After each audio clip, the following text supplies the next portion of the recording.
Exhausted office worker looks at the clock and notices the late hour. Another exhausting day is finally coming to an end. He recalls his 2 years in that black company, a place of endless, unpaid overtime. Suddenly, a wave of dizziness overwhelms him. His body signals that he is completely burned out. Sighing heavily, he continues his lonely way home through the dark city streets. He remembers the very same night, like this one, a fateful evening when he first met his dearest companion. Looking at the huge residential building, he feels he must urgently return home. A nameplate hangs on his door, Hiruka Takumi. With tired movements, he searches for his keys, finally ready to end this long day. The sound of the lock turning seems to whisper to the one waiting inside, he has come. He shouts that he is back when he hears frantic scratching of paws behind the inner door. He asks his lively friend to wait a moment and promises to open the door right away. Taking off his office shoes, he finally gets rid of the last remnants of his oppressive work. An impossible, cute, fluffy white dog jumps up, wagging its whole body with pure joy. His tired expression melts into a warm smile as he asks his little friend if he has been good. He takes out a special treat, his dog's favorite sausage, which he brought home just for him. He kneels beside his dog Leo and smiles as he watches him happily enjoy the special gift. He remembers that he named the dog Leo on a whim, and that spontaneous moment became a dear memory for him. When Leo finishes his treat, Takumi decides that it is time for his modest bento evening. Suddenly, a much stronger wave of dizziness hits him. His vision blurs, and Leo shudders with anxiety. He reaches out to steady himself and thinks, could this be an earthquake, shaking so fiercely? With growing horror, he realizes that it is not the room shaking, but himself. The world turns upside down as he falls, and Leo's panicked barks fade as he loses consciousness. He wakes up and sees a forest canopy above him, through a blurry dream, recognizing Leo's bark. He discovers that he is lying not on the floor of his apartment, but on a soft bed of unfamiliar grass. Rising, he calls Leo, bewildered by the endless space and distant mountains. Suddenly, just a few centimeters from his face appeared a huge white muzzle. He froze and fell silent. He recoiled in horror and, confused, shouted at the huge, unfamiliar creature. A colossal white wolf towers over him, and he only whispered in disbelief, "Wolf." He whispers to himself that this is just a dream. A wolf of such incredible size simply cannot be real. The giant wolf lowers its head. Its nose comes so close that he feels its breath on his skin. He tightly closed his eyes and prepared for the worst, fully convinced that he would be eaten now. Instead of sharp teeth, a large wet tongue licked his cheek, messily but gently. He opens his eyes, frozen in silence from the tender gesture and quiet whimpering of the creature. In the reflection of his wide-open eye, he sees the familiar, gentle expression of the wolf. A fragile hope flared up in him. He points with a trembling finger and asks if this creature is his Leo. He gazes at the powerful paws of the wolf, now armed with long, sharp claws. He looks admiringly at the thick, clean fur of the creature, shimmering with a snow-white glow. The wolf looks at him with the same soft, tender eyes he has always known. He strokes the wolf's fur and smiles, saying that although Leo is a male, he has grown very handsome. Sitting next to that giant creature, he laughs and tells his companion how incredibly big he has become.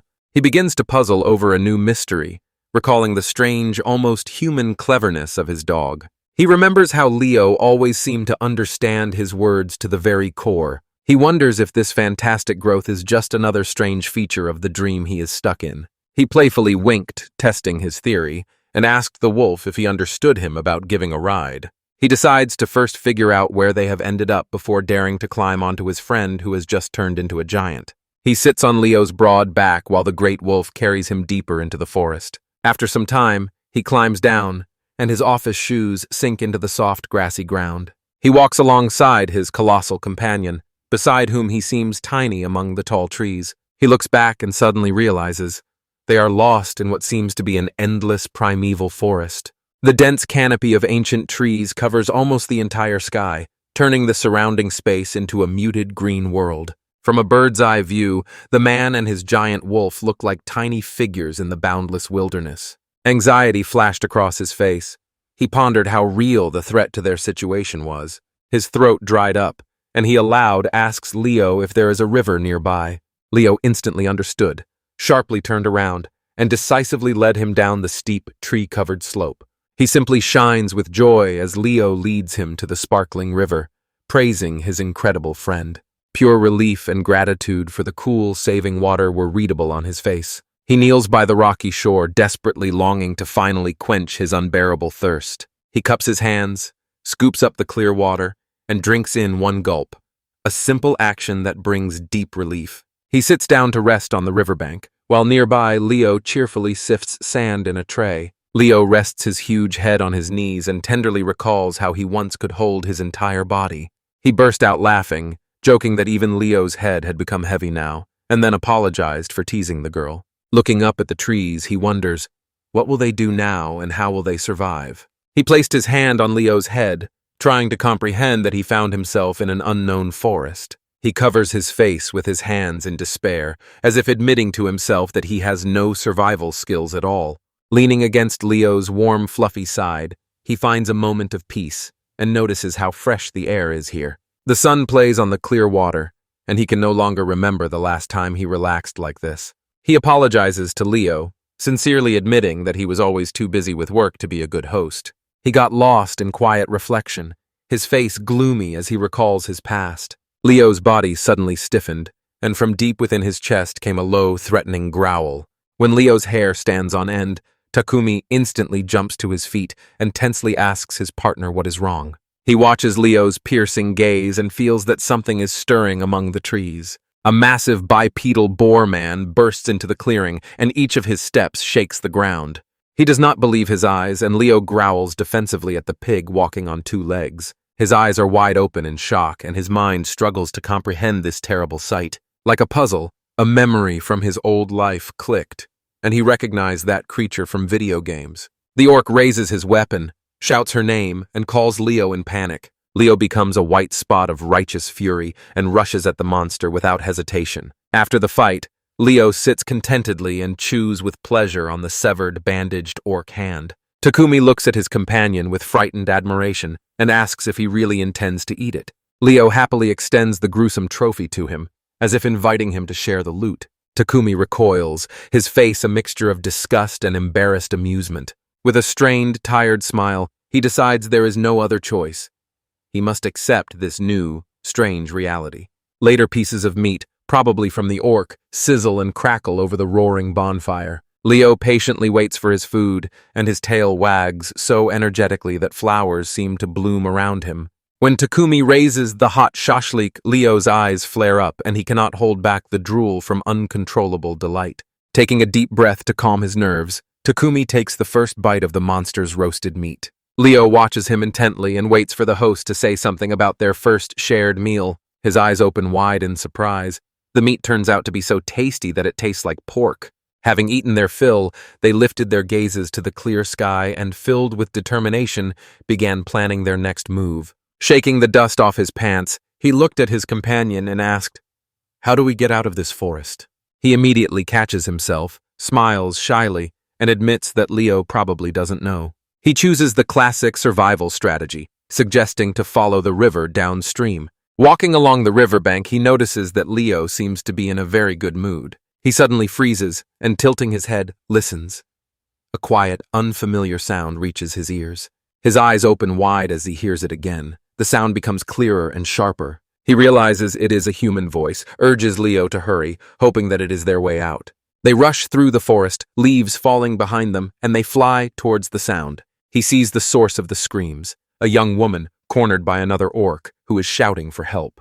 The blonde woman is frozen with horror, her screams echoing as the monster looms over her. Seeing the orc charging in attack, Takumi shouted his companion's name and yelled a warning. In a flash of white fur, Leo instantly clamps the monster's hand with his powerful jaws. The orc is thrown back, and young Clea watches from the ground. Takumi raised his thumb and smiled, telling Leo that he simply did an incredible job. He rushes to Clea, anxiously asking if she is okay. She quietly replies that she is. She lifts her gaze to her savior, her face a mixture of shock and gratitude.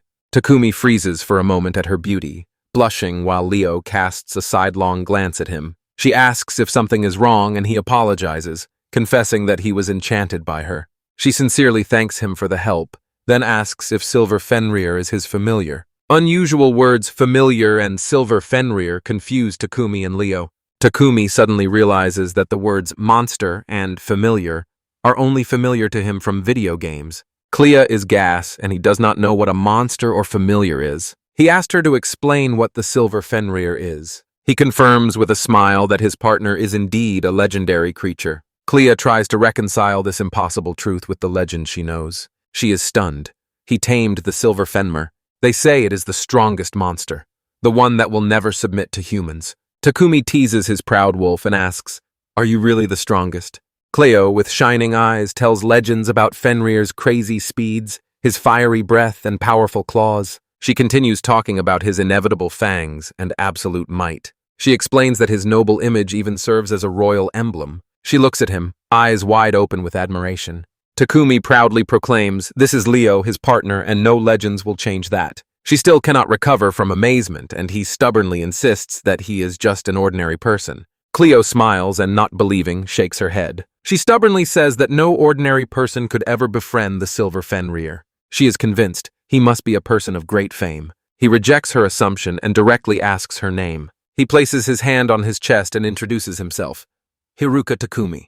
She has never heard this name, and he jokes that this proves he is not famous. Leo looks enchanted at the butterfly, and this reminds Takumi of his own circles and manners. With a smile, he realizes that he never asked her name. She accepts his apology, sincerely admits her rudeness and that she did not introduce herself. She makes a perfect bow, introducing herself as Cleo Rebel. She sincerely thanks him once again for saving her from danger. Takumi freezes again at her grace and beauty. He stammers saying her name, and she kindly asks to be called Cleo. He agreed and asked in return that she call him Kumi, and she agreed. He asked why she was in the forest. She was looking for medicinal herbs. She says an orc appeared, and her frightened horse ran away. She turns the question back to him and tensely asks, "Why is he here?" He sighs because he doesn't even know where to start explaining his impossible situation. He tells her that he just woke up in this very forest. Since then, he and Leo have been wandering aimlessly. Clea listens to his incredible story with a thoughtful expression. She wonders, how could he just appear? He admits that he does not know. She shyly addresses him, about to ask for a favor. She asks if he is ready to help her, and he readily agrees. Her face blossomed with a radiant, grateful smile. Through the dense canopy of the ancient forest, the sky breaks through. They set off to search for this herb along the winding riverbank. He wonders if the ramogi, the plants around him they are looking for, are the same. Takumi knelt in the tall grass and carefully studied every local plant. Clea asked for his help. Her need for that herb overcame her fear. Ramogi, she explained, is an herb that reduces fever and grows by the river. They searched for a long time but still found nothing. Takumi stretched, his body aching after a long walk. They paused for a moment to briefly and pleasantly rest right on the shore. Exhausted, he sat down on the ground and suggested they rest a bit. As soon as his hand touches the ground, a tiny sprout miraculously appears. A small plant grows with incredible speed right before his stunned eyes. In a matter of seconds, it grows into a full-sized grass plant. He froze and stared at the plant, completely shocked by its sudden appearance. He recognizes it. This is Ramogi, as if it grew from nothing. He joyfully calls out to Clea, exclaiming that he has found it. He points to the plant and with a smile confirms this is the one they were looking for. The three, Takumi, Clea, and Leo, look on, overwhelmed with shared amazement. Clea confirms, this is truly Ramogi, and he breathes a sigh of relief. Finally, it has been found. She thanks him from the bottom of her heart, and genuine gratitude can be heard in her voice. She carefully pulls out from the ground that precious herb that saves lives. She firmly clasps his hands, her mission finally completed. Her face is filled with sincere happiness and relief. She thanks him once again. He says he is glad he could help her. Now all they have left is to return, and she says with sorrow that her horse is no longer there. Leo growled quietly, and Takumi noticed it. The huge white wolf takes a slow, deliberate step forward. He smoothly lowers himself to the ground and offers them a ride. Takumi asked if Leo is offering to carry them, and Leo barked in confirmation. He voices Claire's proposal. She froze with wide-open eyes, stunned. Clea swallowed. Her face froze with both admiration and anxiety at the same time. She formally accepts Leo-sama's proposal, and he barks in response. They ride on Leo's back, his mighty legs carrying them swiftly. The wind blows their hair as they rush through the forest. Takumi asked aloud if Leo even knows where they are going. They emerge from the dense forest and find themselves in a wide-open glade. Leo gallops across the endless plain of rolling hills while Clea guides the direction. Takumi gazes at the unfamiliar landscape spread out before him. Wherever he looks, nothing but open spaces. It dawns on him, such a place simply could not exist in Japan. Finally, he accepts the truth. This is another world. He tries to comprehend the impossibility of what is happening to him while they continue writing. When they approach the majestic gates, Clea asks him to stop Leo. They froze in front of the majestic mansion, which was patrolled by guards in armor. The guard recognizes Clea. She exclaims with relief that she is safe. Relief instantly turns to anxiety when he sees a giant wolf. Clea calmly orders the guard to treat Takumi as an important guest. They easily and gracefully climb down from Leo's broad back. Takumi's feet touch the ground of this strange new place. They walk through the now open gates. Their incredible journey is just beginning. The majestic wrought iron gates opened with a heavy metallic clang. Clea calls Takumi forward to the grand stone mansion towering before them. Takumi is stunned by the enormous size and murmurs that it is incredible. An elderly man in a butler's uniform ran out and frantically called Lady Clea. Clea swiftly runs up the stairs to him and shouts, "Sebastian!" Dvoretsky sighed deeply with relief. She is whole and unharmed. Clea asked him anxiously and urgently about Tilla's condition. Sebastian explains that Tilla is still bedridden with a high fever. Takumi suddenly realizes someone in Clea's family must be very ill. Sebastian continues and says simply, "We have no effective medicine for her illness." Clea firmly says that is exactly why she went into the forest alone. She tells how an orc attacked her, but fortunately Takumi came in time and saved her. Sebastian froze in shock when he heard that an orc attacked her. He turns to Takumi and makes a deep, solemn bow as a sign of gratitude. He introduced himself, Sebastian, the butler in the Revolt family house. Takumi stubbornly says he did almost nothing and gives all the credit to Leo. Sebastian's professional gaze falls on the massive wolf. His eyes widen. He whispered, not believing, recognizing the creature as his familiar. He is racking his brains, trying to understand if it could be a familiar. Cleo places her hand on Leo's fur, thereby confirming his suspicions. She says with horror that she saw Leo-sama tear an orc apart with his claws. She states without a shadow of a doubt, he is the Silver Fenrir. Sebastian is stunned. He cannot believe he is seeing a living legend. He whispered that the Silver Fenrir is an untouchable symbol of their nation.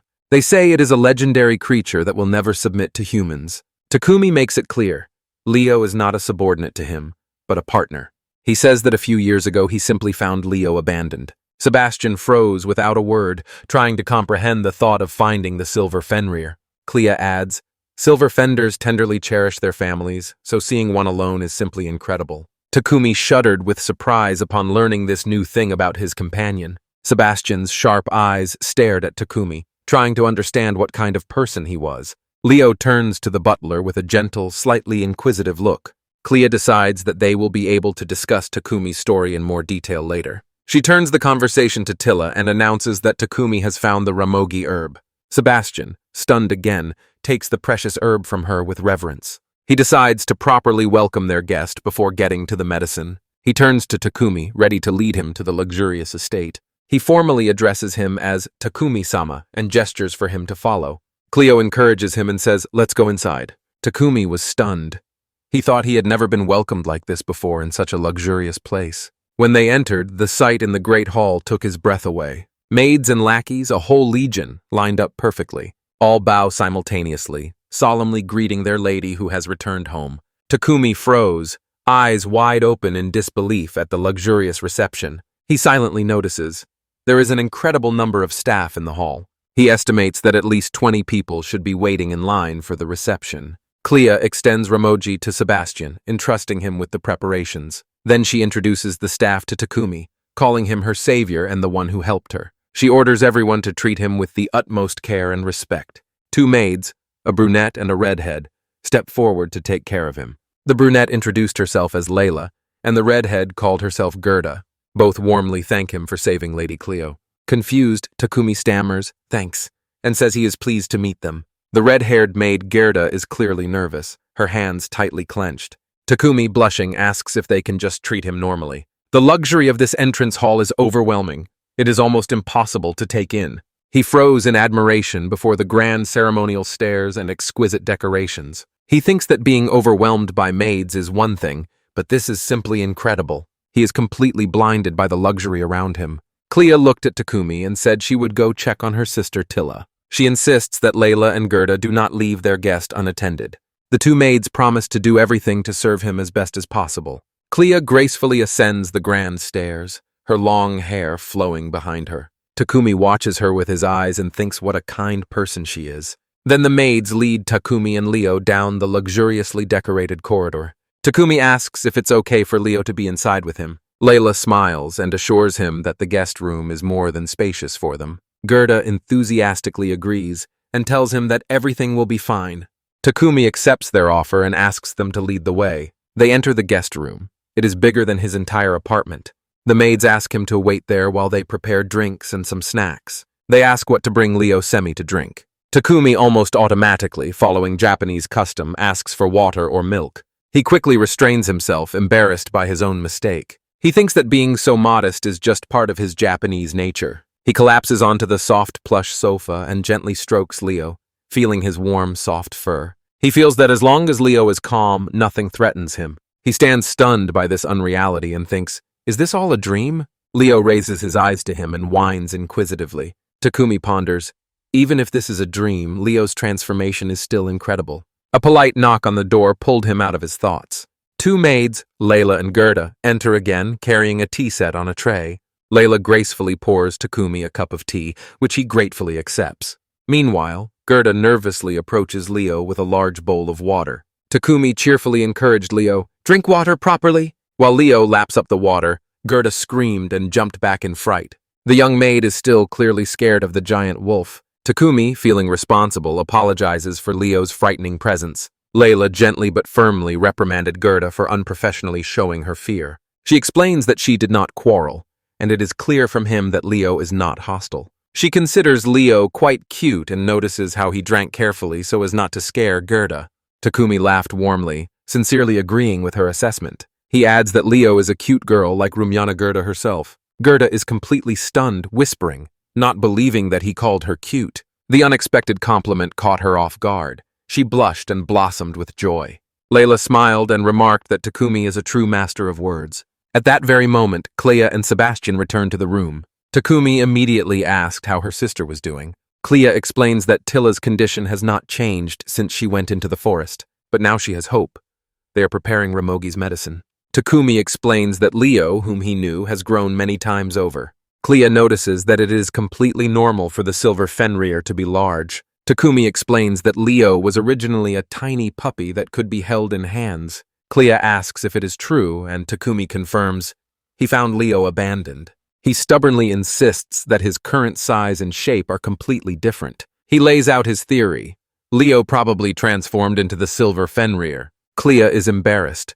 She has never heard of such a transformation before. Takumi hesitates, admitting that it is difficult for him to continue telling. Cleo listens as he finally reveals his impossible secret. He explains, "This is another world where orcs are not just myths." Cleo quietly repeats his words, trying to comprehend the incredible information. Takumi smiles crookedly, understanding that her distrust is completely natural. He takes a sip of tea to compose himself and continues explaining. He recalls stories about travelers to other worlds who gained incredible powers. He suggests that this might have been the reason for Leo's transformation. His little dog was endowed with a power that turned him into Fenrir. Takumi scratched Leo's head, and his companion's ear twitched in response. Clea froze, understanding slowly dawning on her face. Sebastian turns to Clea and asks, "What do you say about this story?" Cleo smiled warmly and decided to trust Takumi. Sebastian accepts his lady's decision with a knowing look. The maids, Layla and Gerda, sincerely express their agreement and trust. Takumi is clearly moved by their instant and unconditional acceptance. He sincerely thanks Cleo for believing his incredible story. Now that the truth is out, Clea gets down to practical matters. She invites him to stay in the villa, because she knows he has nowhere to go. Takumi asks in surprise if she is sure that everything is all right. Clea insists and adds that her sister Tilla will want to thank him. Takumi accepts her offer with sincere gratitude and bows his head. The maids were ordered to prepare a room for the new guest. Takumi asks about Tilla's medicine, learns that it will only be prepared tomorrow. Cleo smiles and reassures him.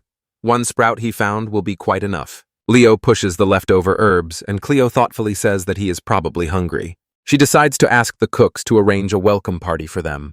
Takumi embarrassedly insisted that such a celebration is not needed at all. Clea asked what Leo eats, and Takumi wonders if there are any sausages here at all. Clea confirms that they make a lot, and Takumi sighs with relief. He joyfully tells Leo that the menu has his favorite treats. The huge wolf almost lunged at him with wild excitement. In the hustle, Takumi stumbled and dropped Ramogi's twigs.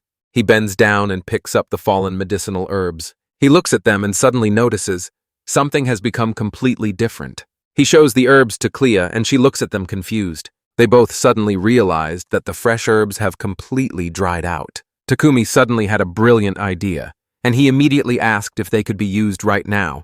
Clea instantly understood everything and rushed to find Sebastian. Takumi and Leo found themselves alone, both a little confused. Takumi gently petted Leo and said that dinner would be a little delayed. Outside the window of the great hall, the evening slowly darkens. Takumi and Leo sit silently, holding their breath and waiting for news. Clea and Sebastian returned, beaming with joy, to report that Tilu was treated. Takumi jumped for joy and sighed sincerely with relief. She will be fine. Sebastian explains that he heard Ramogi wither right in Kumi's hand.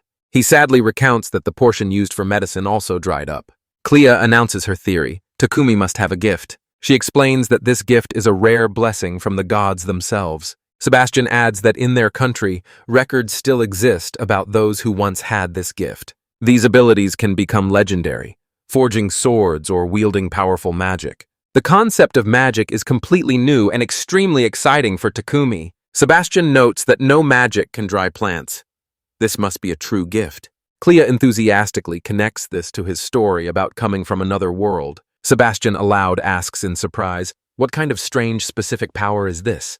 He guesses that it can only be one component of some greater ability. Clea enthusiastically suggested using magical tools to investigate his power. Takumi is surprised that such convenient things exist, and agrees to the test. Clea announces that dinner is ready.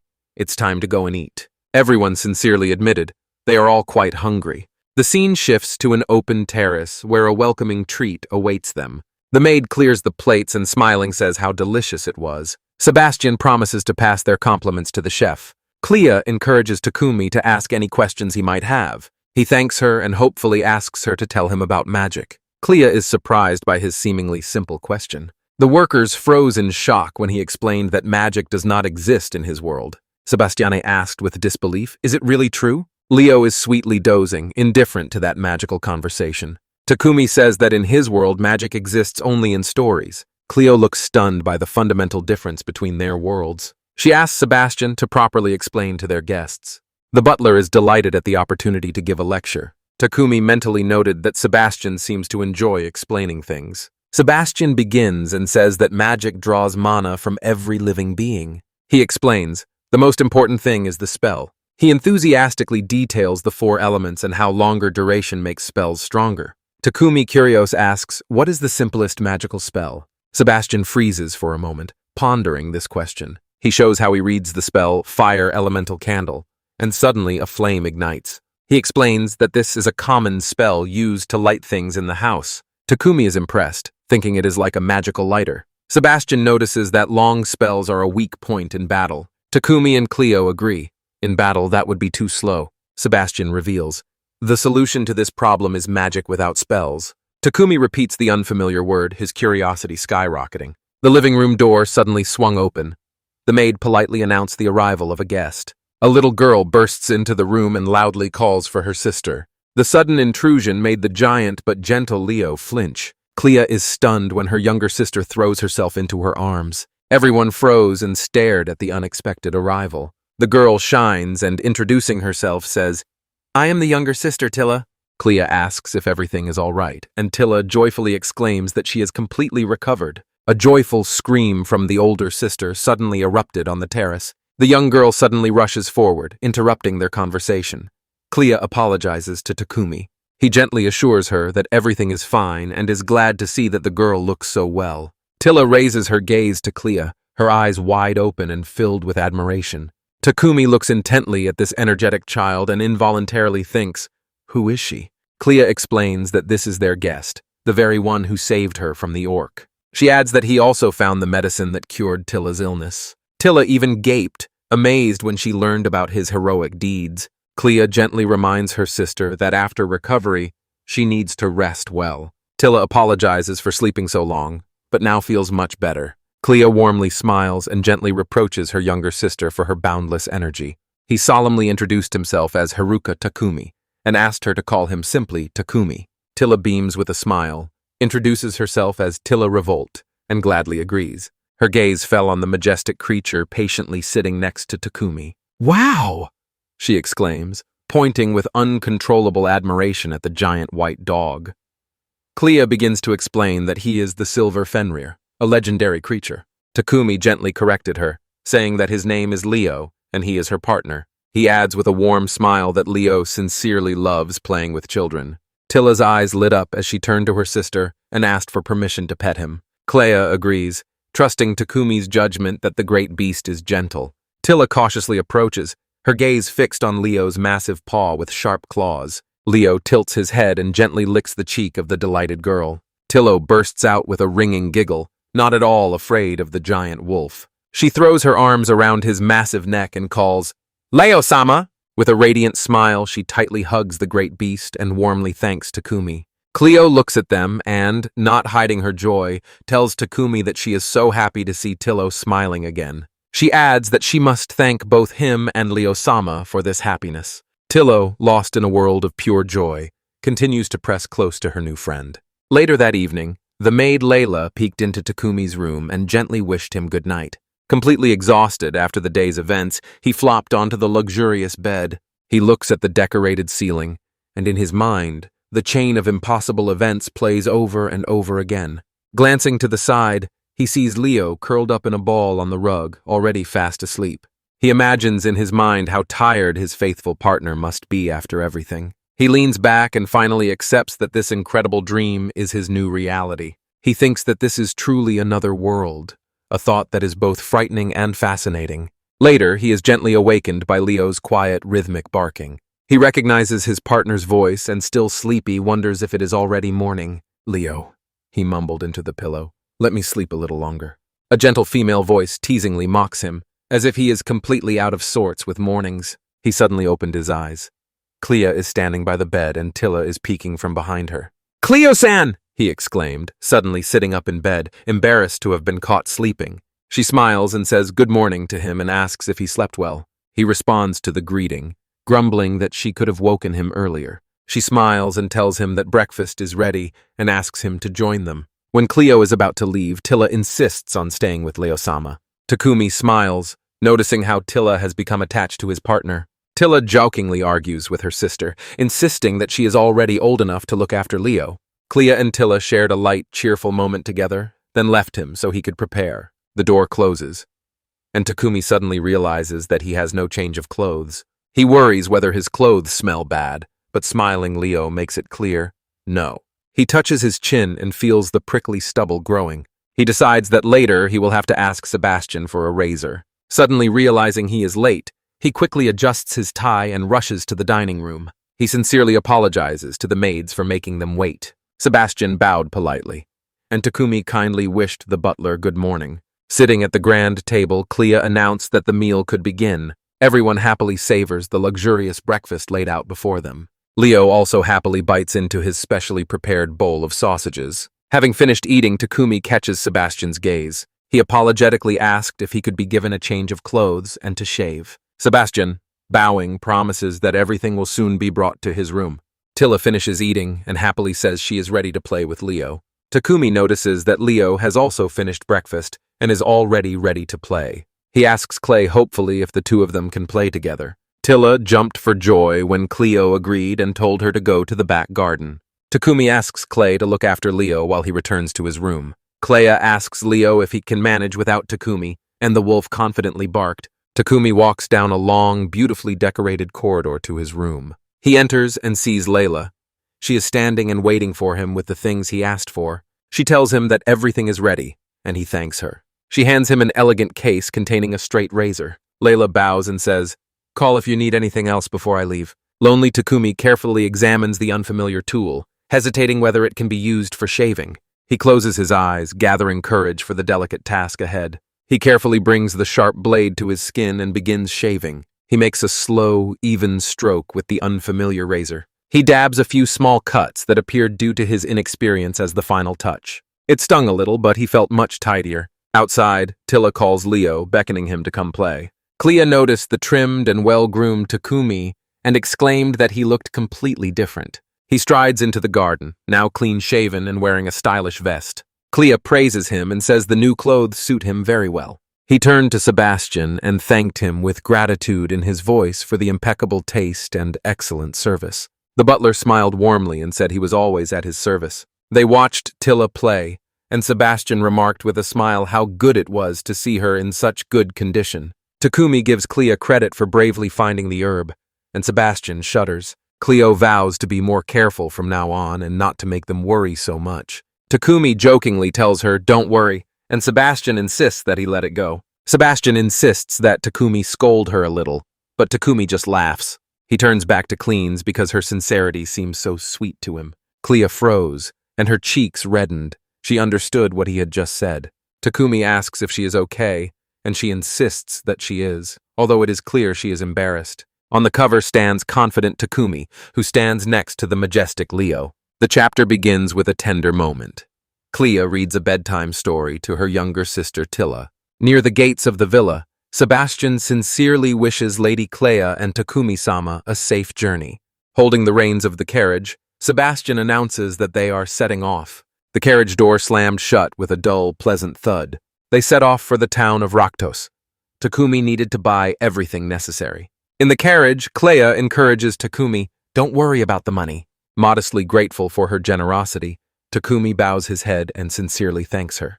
The carriage continued on, and Takumi looked out the window with a thoughtful expression. He turned to Clea, and their conversation about that mysterious power called the gift came to life in his memory. He wondered aloud whether they would learn more about his strange ability in the town. Sebastian confirmed that they would investigate it as soon as they finished shopping. Cleo smiled in agreement, and Takumi understood that the plan was now ready. Clea quietly pondered the true nature of these special powers. Sebastian also looked at the landscape passing by, absorbed in thoughts about the mystery of gifts. He began to explain. Gifts endow various abilities, but no one knows where they come from. He added that their awakening is unpredictable. It can happen at any moment in a person's life. Clea turned to Takumi, her facial expression sincere and serious as she addressed him. She said she believed the most important thing is how a person decides to use their power. Takumi met her gaze, quietly agreeing with her profound wisdom. Soon, an impressive city surrounded by massive walls, Raktos, appeared before them. By the gates, Takumi quietly agreed, which greatly surprised the nearby guard. Their group passed through the majestic stone entrance and found themselves inside the city. Sebastian announced he would take the carriage to the stable and asked them to wait for him. Takumi paused for a moment, taking in the sights and sounds of the unfamiliar city. He was immediately struck by the vibrant energy of the bustling streets. Cleo proudly asked him what he thinks about the city of Raktos. He noticed an incredible number of people. There was a sea of them, and Clea readily agreed. She explained that the location of the town makes it an important and lively artery. Takumi asked with surprise why all travelers were forced to pass through this very town. Suddenly he was pierced.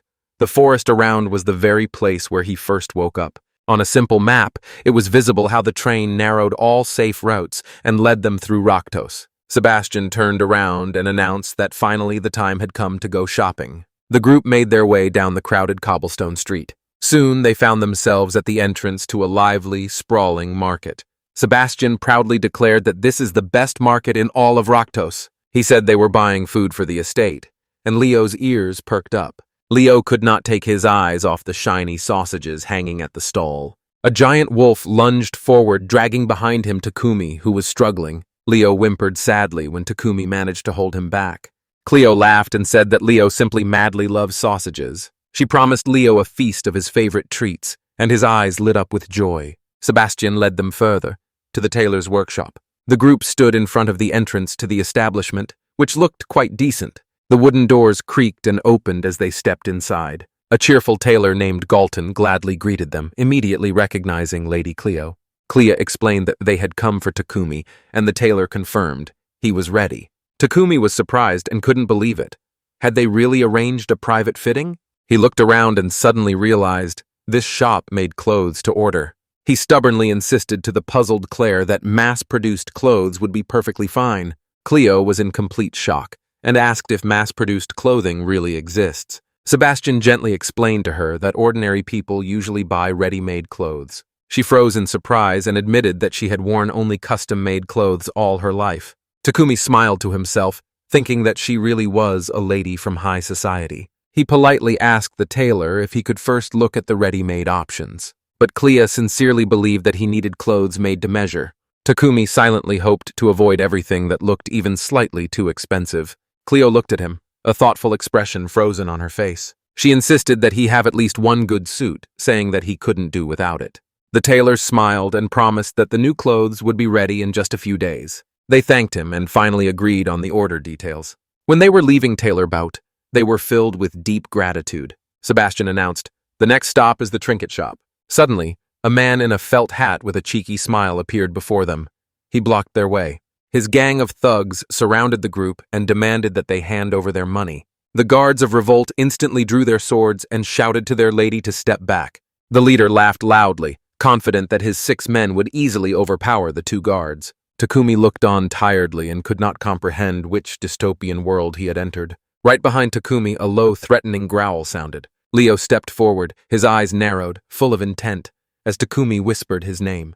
The gang leader raised his head, his face a mask of pure shock. His accomplices looked on with distrust, trying to understand what this giant wolf was. In a fit of foolishness, the leader insulted Leo and rushed forward to attack. Leo's gaze remained steady and unblinking as the man lunged at him. Like lightning, Leo sharply clenched his powerful jaws right in front of the man's face. The man was paralyzed with horror. His knife clattered uselessly to the ground. Takumi gently scolded his partner for trying to eat something so strange. The Gopnik leaned back and simply fainted from the horror of this encounter. When the threat disappeared, Takumi turned to Cleo and asked what they should do next. She calmly suggested calling the city guard, and her escort immediately carried it out. Takumi asked if such criminals appeared often, and Sebastian began to tell about the troubles plaguing the city. He noticed that they often preyed over the numerous merchants and travelers passing by. The caught thugs loudly resisted and screamed as their hands were tied with rope. Takumi and Leo stood over the fallen criminals with stern, indifferent looks. Finally, the city guard arrived. Their boots thudded on the cobblestones. The guard captain looked at the bound men and asked if they were the culprits. He fervently apologized to Lady Clea and immediately promised to take these men away. When the criminals disappeared, the lively street seemed to exhale. A light feeling of calm returned. Cleo apologized for the trouble, but Takumi assured her that Leo acted alone. Sebastian announced that it was time for them to go shopping again. Cleo looked around. Her face was serious and thoughtful. Just as they were about to leave, a hesitant voice broke through the crowd. Takumi turned around, trying to understand who wanted to attract his attention. A young woman with reddish-brown hair addressed them and quietly asked if they could spare her a minute. She approached them, awkwardly apologizing for the interruption. Her hands clenched nervously. She asked if the wolf was his familiar, then gasped when she recognized Lady Cleo. Takumi and Clea exchanged glances. Both showed embarrassment at her sudden change in behavior. They stood silently, waiting for the young woman to explain what had happened. Takumi sharply corrected her. "Leah is my partner, not just a familiar." The woman rushed forward, completely embarrassed by her own boldness. She dropped to her knees and fervently apologized to Lady Clea for her impudent behavior. Clea kindly told the woman that there was no need to be so formal. Takumi noticed that Clea addressed not just that woman, but the entire crowd. He turned around, and the whole street suddenly dropped to their knees. Lady Clea froze in shock. The woman asked if this wolf was really the legendary beast she believed him to be. Clea looked at Takumi for confirmation, and he gladly agreed. She confidently stepped forward to address the gathered townspeople. She turned to the young woman who started it all and calmly asked, "What is your name?" The young woman with reddish-brown hair nervously approached Takumi and with a trembling voice asked if she could speak with him.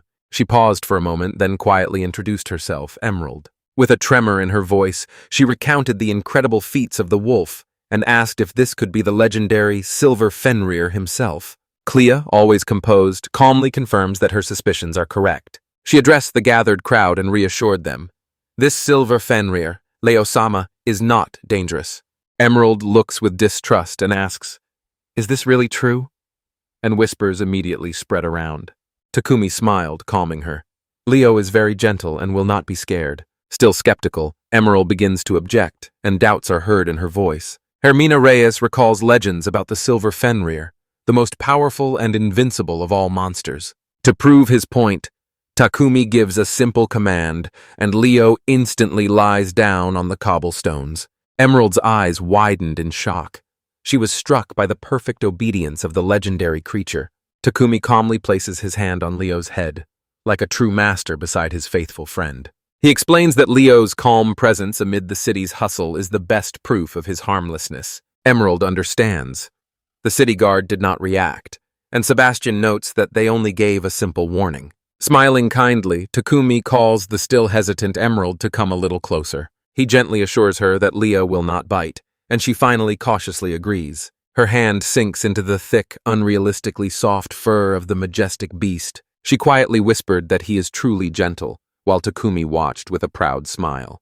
She marvels with admiration at how this feeling is so captivating, not believing that before her is the Silver Fenrir. Takumi beams with pride and adds that Leo has a very beautiful coat. Cleo steps forward and boldly says that Leo is a welcome guest in the Revolt household. She explains that this is the ultimate guarantee of his safety, and Emerald readily agrees. She apologizes for being so scared, but Takumi waved his hand and told her, "Don't worry." Just when it seemed that everything was settled, Takumi flinched at another voice in the crowd. A man steps forward, his face glowing with impatience, asking that they also be allowed to pet the wolf. Takumi and Leo looked with wide-open eyes at the sudden, unexpected request. Soon a huge, orderly queue forms. The residents of Raktos patiently wait to pet the resting Leo. After 2 hours, their shopping continues in a large, captivating building. Sebastian announced that this is the largest department store in Raktos, and Takumi looked up in awe. A cheerful man with lush mustaches, the owner, greets Lady Cleo with a bow. Cleo greets him with the word Hein, points to Takumi, and calls him her companion. Takumi politely introduced himself, and Hein, the store owner, met him warmly and kindly. With flair, Hein leads them inside and says to leave everything to him. The store shelves are bursting with all kinds of goods, from canned food to packaged products. This is a true wonderland. Trinkets, jewelry, and decorative items hang from the walls and ceiling. There is even a whole section dominated by swords, shields, and full suits of armor. Takumi looks around, fascinated. It seems to him that this store really has everything.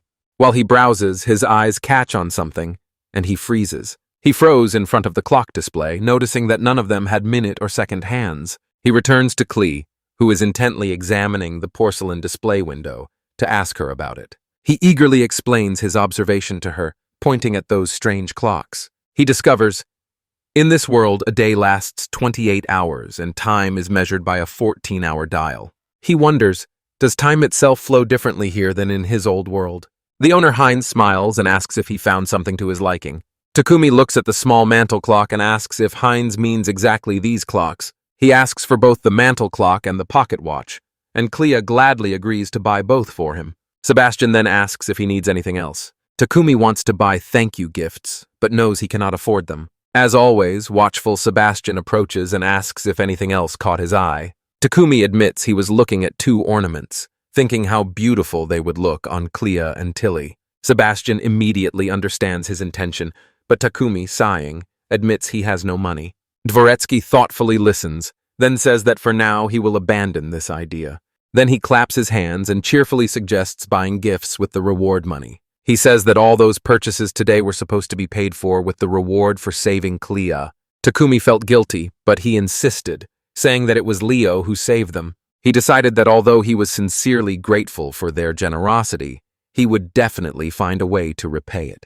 When they leave the shop, the bell rings and the owner says, "Have a nice day." Takumi tightly grips the bags full of his new purchases. He notices the previous fuss delayed them and it will soon get dark. He froze in place. A sudden realization illuminated him. He suddenly remembered they were supposed to deal with his mysterious gift. Sebastian, who also forgot, confirms they still have time, so they need to go now. Takumi swallowed. A drop of sweat appeared on his forehead. He was preparing for the unknown. He clenches his will into a fist and finally agrees to learn the truth about his power. They approach a small, slightly suspicious gray building with a pentagram on the door. The door creaked, and they stepped into a dimly lit room. Sebastian made his presence known in what seemed to be an empty store. The beaded curtain rustles, and the voice of an old woman reproaches them for being late. The woman, who introduced herself as Isabel, appears with a smile that seems to know everything. Sebastian apologizes for the delay, and Isabel warmly exchanges pleasantries with the slightly embarrassed Claire. Then her sharp, intelligent eyes instantly glanced at Takumi. She calmly says that he must be the guy here for the assessment of the Mona. Takumi hears Clea's words in his head again. She said the assessment could reveal the true nature of his gift. He politely introduced himself to Isabel, and she greeted him in response. She orders him to place his hand on the large crystal ball on the counter. He sits down while Clea and Sebastian stand aside and watch with respect. When his hand hovered over the crystal, it suddenly shone and began to sparkle with inner light. He places his hand on the sphere, which pulses with gentle, magical energy. He looks with wide-open eyes in amazement as the light grows brighter. The whole frame begins to tremble, and the magical artifacts on the shelves rattle in response. Isabel watches the glowing sphere intently and tells Takumi that she now understands his power. She smiles and says that he has so much mana that it is quite enough for him to become a skilled mage. Her face becomes serious, and she directly asks him if he has a gift. She calls his power weed growing, and says that it does exactly what the name implies. Clea, completely confused, asked how such a gift could be useful. Isabel explains that it can grow any plant that is not intended for agriculture. Clea's eyes widened. She asked if that includes medicinal herbs. Isabel confidently confirmed. It can grow any plant found in the wild. She reminds them how the rare ramogi grass appeared right where Takumi sat in the forest. Takumi finally saw the truth. Behind all this was his gift for growing cannabis. He recalls that moment, a memory he did not share with Clea. He remembers how he simply thought about ramogi, and it sprouted from the ground under his hand. Clea looks, stunned, and suddenly understands. That's exactly how it happened. Isabel smiles. Her assessment is confirmed, and his skill is very useful. Suddenly, Cleo recalls another strange thing, how ramogi instantly dried in his hand. Isabel explains that this too is part of his gift. He can bring a plant to its best condition. Takumi remembers thinking how useful it would be if the grass could be used immediately. He looks silently in quiet amazement, a drop of sweat on his cheek. He suddenly realizes he can grow any plant that is not a vegetable and immediately prepare it for use. He thanks Isabel for the help, and she only says that she just appreciated Isman. Old Isabel whispers one last parting advice to Takumi. She explains that the gift is a special power, and how to use it is up to him alone to decide. He understands. He must figure out how to apply his gift of growing herbs. Takumi accepts her words with a quiet look, in which a new determination has flared up. They return to the magnificent villa Rebellion under the starry night sky.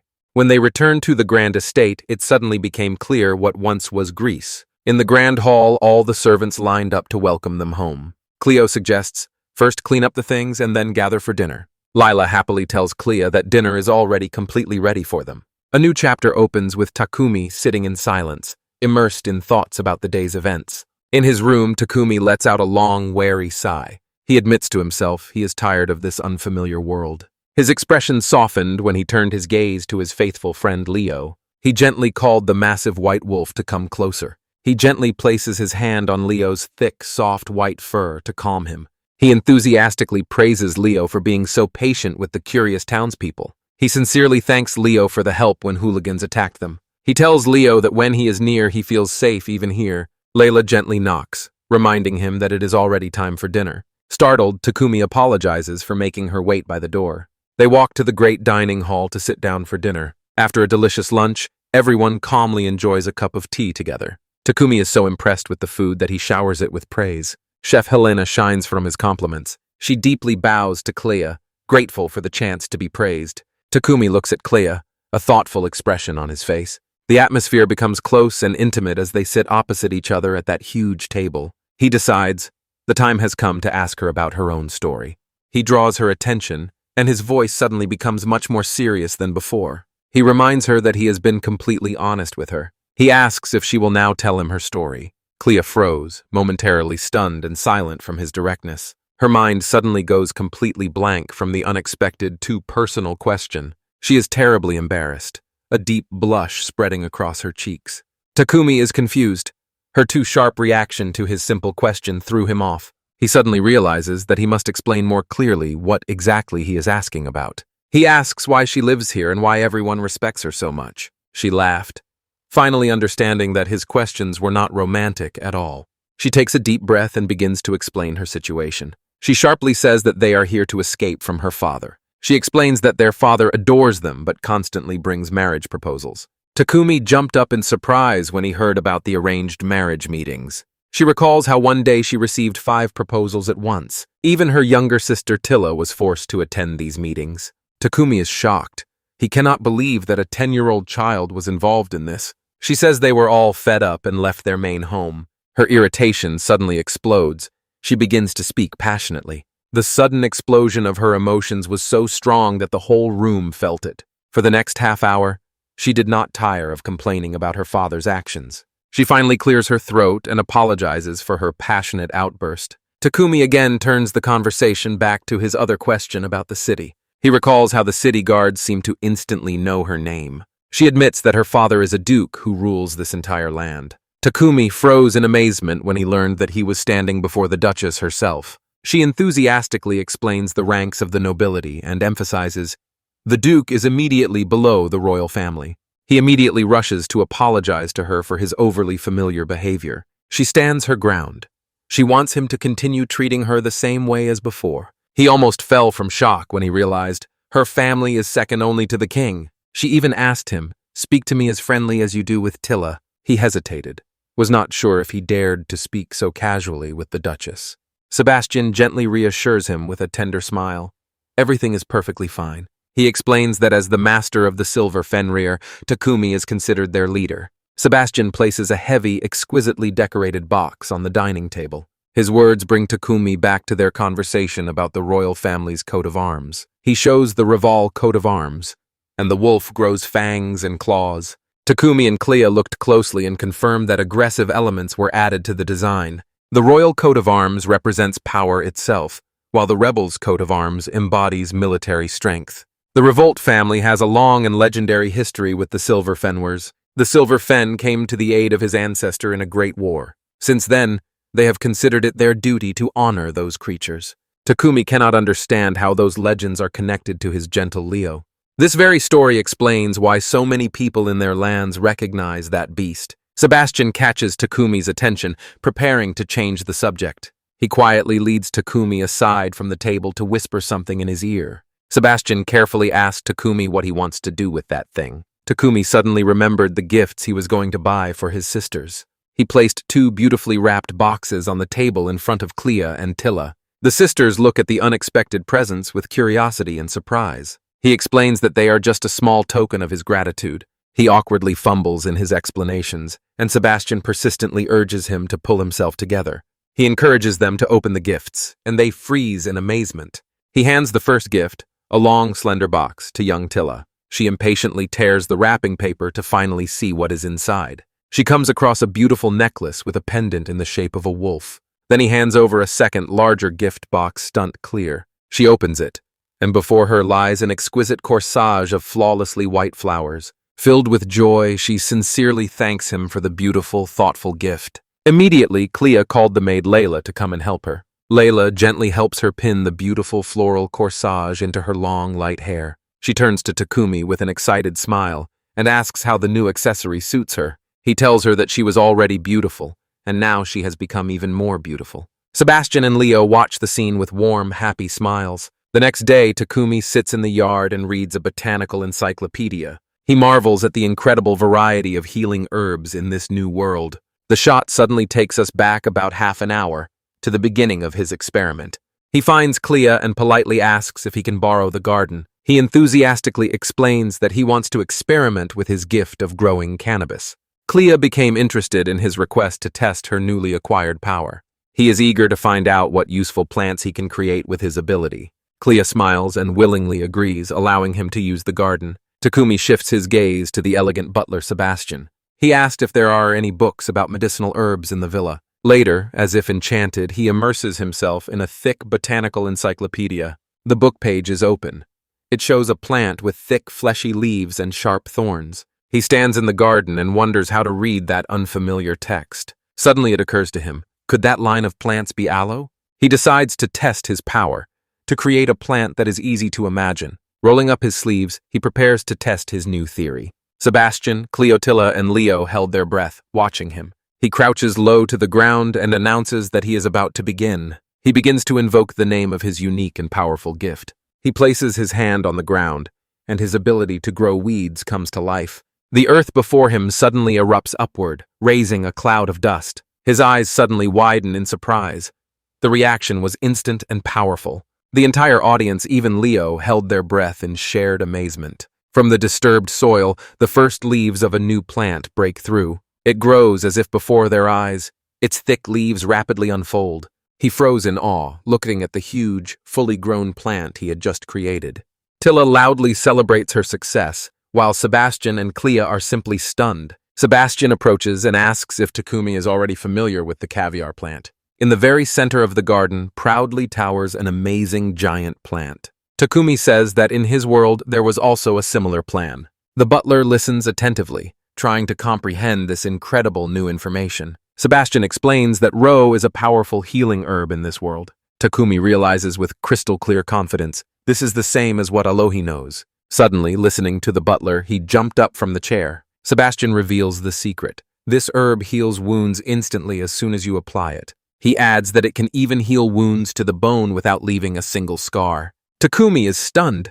He understands that this plant is much more powerful than he imagined. Sebastian explains that it is precisely because of its extraordinary rarity that it becomes incredibly valuable. Takumi cannot hide his amazement upon learning how valuable this herb is. Butler enthusiastically contemplates the incredible possibilities of Takumi's special power. Takumi cautiously asks how much this valuable herb might cost. Sebastian shockingly says, only 10 leaves are so valuable that a house can be built from them.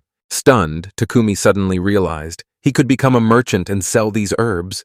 Clea imagines what business opportunities his gift holds, requiring no startup costs. She suddenly stands up, determined to discuss this new business opportunity. He sincerely admits, I don't want to be a freeloader, I want to work. Sebastian wisely warns that if the herb market is flooded, their value will collapse. Clea suggests, we keep the first plant for the villa.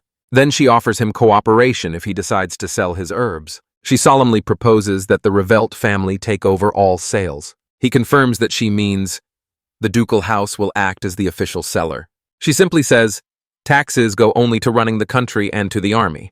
The family relies on private businesses. They are the ones who earn their living. The name of the ducal family would bring respect and trust to this matter. She gently assures him, for his participation in this partnership, he will receive a generous reward. He admits, he really does not want to become a merchant. He sincerely admits that he is not strong in business, so he will pass it on to their family. Cleo smiles, happy. He agreed to her previous proposal. Suddenly, she remembers the main obstacle. She needs her father's permission. She painfully complains about his endless stream of arranged marriage proposals. She got excited seeing in this a way to refuse the proposals. Takumi spends the afternoon turning a corner of the garden into a fragrant herb bed. He invents a new plant that was not in the book, entirely from his own imagination. Watching them play, he wanted the grass that restores strength, and created it. Returning to his room, he, holding his breath, examines the mysterious leaf he accidentally created. Deciding to deal with it later, he carefully put the leaf down and went to have dinner. Later that evening, Leo enjoys his food with great messy enthusiasm. Takumi sees the mess on his partner's face and with a smile announces that it's bath time. The giant wolf howled in protest, but Takumi stubbornly insisted on a thorough wash.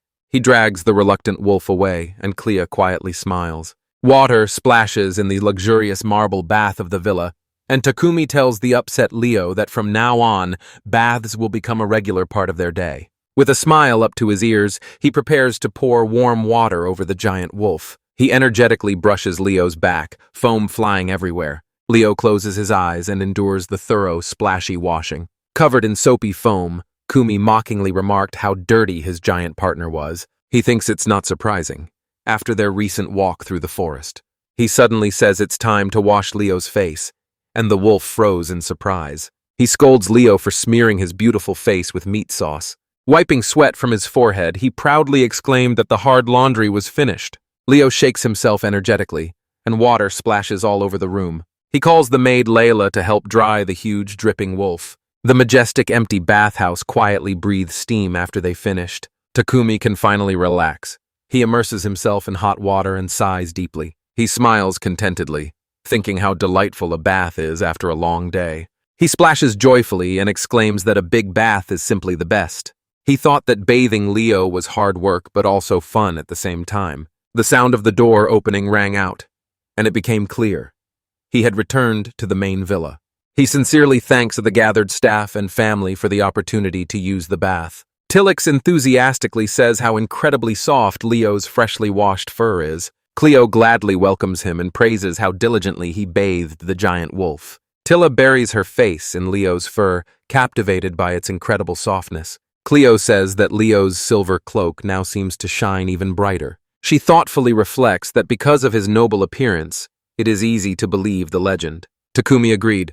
Leo's fur is truly beautiful and well-groomed. Clea changes the subject and begins to talk about the forest where they first met. She reveals a family legend, how her ancestor was closely connected to that very forest. He asked if her ancestor was connected to the legendary Silver Fenmer. She asked him to go with her and Leo deep into the legendary forest. Her eyes are wide open and full of sincere, determined hope for success in her quest. She repeats the request, and Kumi is left speechless from shock. He simply froze and stared.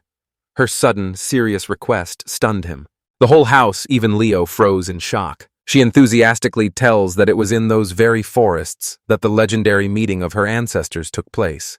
He recalls that dense, formidable forest where he first awakened in this world. He asked her how her ancestor managed to form a friendship with that legendary beast. Clea admits that the most important details of their connection remain a mystery. She says, "Wherever you look, the story still remains incomplete." Tilla joyfully hugs Leo's huge muzzle, and in Cleo's story, everything suddenly changes. She retells the legend of the one who was trapped by Fenrir in that very forest. Because of this ancient legend, those thickets began to be called the Forest of Fenrir. Takumi, eager to understand, asks what the difference is between the two types of monsters. Clea explains that ordinary Fenrirs are much smaller and slower than Leo, but they are still faster than humans, and will easily tear them to pieces. She added with a shadow in her voice, "Since her ancestors lived, no one has seen any Fenrir." In their imagination, the majestic canopy of the legendary Fenrir forest emerges. Takumi cannot tear himself away from thoughts about strange coincidences that seem to connect him, Leo, and Clea with this place. He cannot get rid of the feeling that some higher fate is at work here. When Clea starts speaking again, Takumi listens, as if chained to her words. She says that the forest has become a legend, and no one dares to go there. He understood her true intention.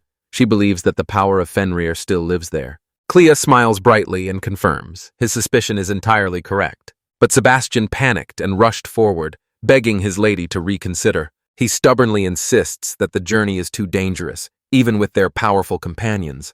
The maids agreed. They were certain that no person would survive such a deadly expedition. Everyone rushed to Lady Clea, begging her to reconsider. Clea sharply silenced them, saying that this was a matter between her and Takumi. She apologizes for the interruption and formally asks Takumi again. Takumi listens.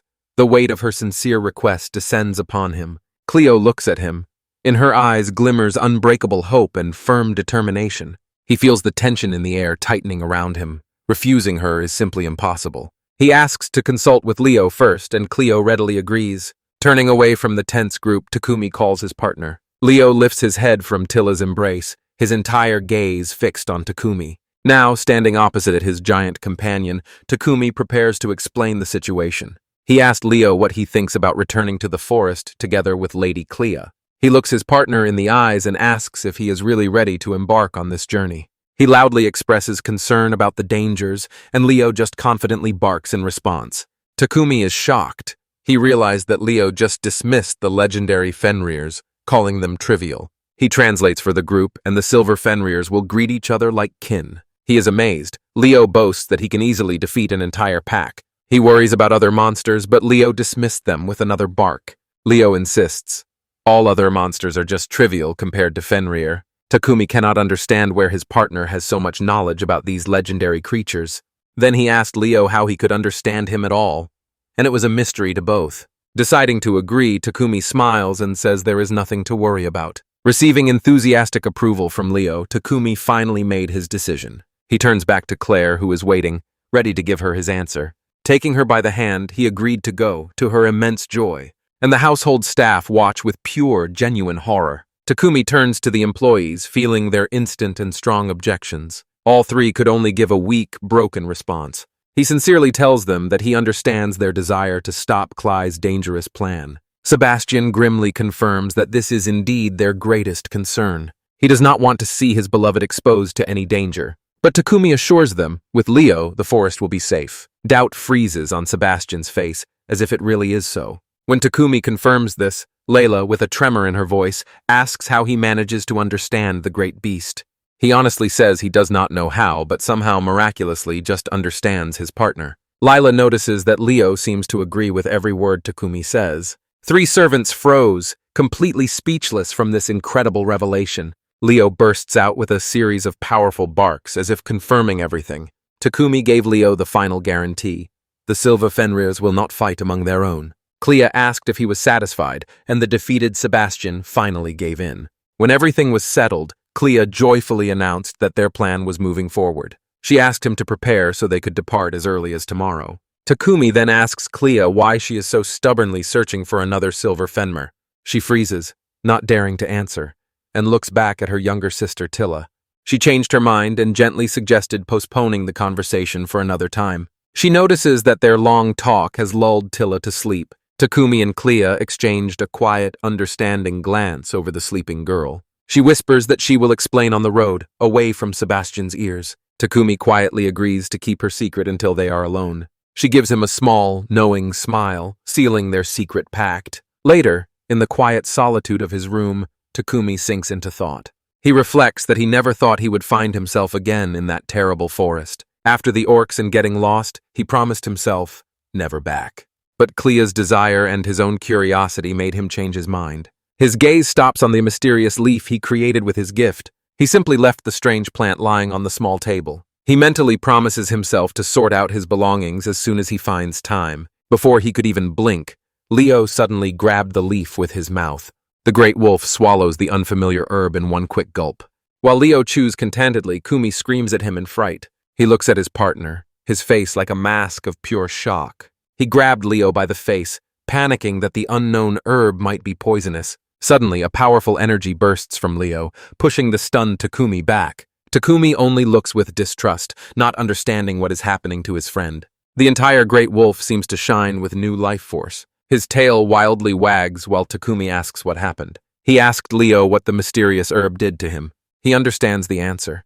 Leo feels stronger and more energetic than ever. Takumi suddenly realized that he might have created an incredible herb that restores endurance. That night, sleep seemed too distant for both of them. He tells the energetic Leo that tonight, they will hardly have to sleep. He agrees to play a little. Their journey begins tomorrow. The next morning, the expedition team gathered in the magnificent main vestibule of the house, their hearts beating in anticipation. Layla gladly announced that all preparations were complete and they were ready to set off. Takumi gazes at the team, now dressed for their adventure. He asked if all the guards would come, as he was concerned about the group's numbers. Clea firmly insists that they will no longer reduce their ranks. Tilla waves, and Takumi explains that he was just thinking about making Clea comfortable. Tilla asks everyone to take care of themselves and return home soon. The doors of their large, sturdy carriage are open for them. Sebastian firmly grabs the reins, ready to lead them to the edge of the forest. Inside the carriage, Takumi finds himself tightly pressed between two women. He blushed, a little embarrassed that they were standing so close. Leo looked back from outside. The smile on his face was full of cunning and amusement. Sebastian quietly giggles behind the wheel, noting their youthful enthusiasm. In the carriage, Clea scolds him, sitting closely beside the embarrassed Takumi. With the last call, Sebastian announces that they are leaving the villa of the Great Rebellion. The carriage rumbles along the road, and the majestic Leo walks easily and effortlessly alongside. Leaning tensely out of the window, Takumi asked Sebastian how much longer the journey would last. Noticing his expression, Clea asked Takumi if something had happened. Intrigued by his past, she asked how people traveled in his native world. Takumi explains that they rode in self-propelled machines made of iron. Layla is shocked and asks, "Does that mean there was no magic in his world?" Cleo's eyes opened wide and sparkled with burning curiosity at this new information. Takumi continues to explain, gazing at the passing landscapes outside the window. He clarifies that these machines ran on some kind of liquid fuel. He explains, when this fuel burned, power appeared. and heavy iron machines began to move. Clea is glowing with excitement and exclaims that it sounds like an incredible technology. Takumi thoughtfully considers that this is exactly how they enrich their lives instead of magic. The carriage continues its journey, crossing the landscape of forested mountains. Finally, they find themselves at the edge of the huge, formidable Fenrir forest. Takumi gets out and immediately asks his partner if he is tired. Sebastian gently removes the harness from these mighty horses. Takumi anxiously asks what will happen to the horses while they are in the forest. Layla smiles and suggests that Takumi and the guards go gather firewood. They quickly gather a large pile of dry branches for the campfire. Takumi and Leo stand next to their creation, satisfied with how much they managed to collect. Takumi notices Leo intently looking at the pile of firewood. He throws to Sebastian. It seems Leo wants to be the one to light it. Clea is delighted. She is overwhelmed with joy at the chance to see with her own eyes how the silver Fenrir creates magic. The whole group steps back and holds their breath, watching Leo approach the brushwood. The great wolf breathes deeply and deliberately, gathering magical energy within himself. A powerful stream of bright orange flame bursts from his mouth. The entire retinue, from noble lords to armored guards, is frozen in complete shock. The bonfire crackles cheerfully, instantly and perfectly ignited, Clea Marvel admitted. This is the legendary magic of the silver Fenrir. When they finally ate, Clea reaches out for the gift she brought. Layla smiles, sincerely thanks Leo for the fire, and with a sparkle in her eyes says she will now start cooking. She kneels by the fire and asks the great beast to wait a moment longer. She prepares to serve food in a stack of simple wooden bowls. After a delicious lunch, Leo happily barked in thanks to Layla. Clea exclaims, "As soon as they clean up, it's time to move on." She calls out to Takumi and Sebastian, seriousness visible on her face. She extends to Takumi an exquisite short sword in its sheath. Takumi, stunned, admits he has never held a sword before. Clea explains that it will come in handy to clear their path through the forest. Takumi understood everything and sincerely thanks for such a thoughtful gift. Examining the new blade, Leo sniffs it with quiet curiosity. Sebastian announces the plan, to cut through the forest and find the river. Preparation is complete, and the team steps into the dense dark forest. The guard firmly confirms the river is our landmark. Takumi smiles and notices how cheerful Leo looks. They gaze upward. The dense canopy of ancient trees completely hides the sky. The forest is a silent, formidable world of tall trunks and deep shadows. After some time, Sebastian says he hears the sound of a river. Clea is breathing heavily. It is clear that she is completely exhausted after the grueling hike. Layla encourages her, promising to rest as soon as they reach the water. Suddenly, Leo freezes. His massive body tenses, and his ears perk up alertly. A low, threatening roar erupted from his chest, warning everyone of danger. Takumi gasped as his partner suddenly took an aggressive stance. Guard Johanna shouted a warning. "Orcs are approaching!" Clea, in shocked disbelief, fearfully repeats, "Orcs?" Sebastian called Philip, the head of security, and he responded immediately. Philip sharply barked at his subordinates, Johanna and Nicola. "Form ranks!" Johanna says with burning determination that they will protect Lady Clea. 3 guards form a defensive semicircle surrounding the nobles. Nicola accepted the order, his face grim and ready for battle. Takumi decides to fight as well and grabs his new weapon. He draws a short sword from its sheath, his face hard with resolve. He feels the enemy breaking through the thickets, approaching. The guards froze in shock as 3 huge orcs burst out from behind the trees. The brutal monsters charged forward with a thunderous roar that shook the ground. In a flash of white fur and fury, Leo rushes into the thick of the battle. The next attack is a devastating whirlwind of teeth and claws. Instantly, Leo stands victorious over the body of the slain orc. Philip can only marvel. The entire skirmish ended in a moment. Cleo, Layla, and Sebastian were caught in silent awe, their eyes wide open before this demonstration of power. Takumi rushes to his partner, calls him by name to check if he is all right. After that short but incredibly brutal clash, he immediately asked Leo, "Are you okay?" Leo responds with a huge, affectionate, and very slobbery lick of Takumi's face. Takumi laughs, strokes the great wolf's head, and praises him for his bravery. The bodies of 3 slain orcs lie broken on the forest ground. Takumi stands together with his loyal and mighty guardian amid the bloody wreckage. He admits they could do nothing, and the guardians feel their own helplessness. Sebastian is stunned. He could never have imagined such incredible combat power. Leo happily barked several times, attracting Clea's attention. Clea, when curiosity piqued, asked what Leo was trying to tell them now. Takumi listens to his partner for a moment. A drop of sweat glistens on his forehead. He translates to the shocked guards. Leo says that orc meat is tasty.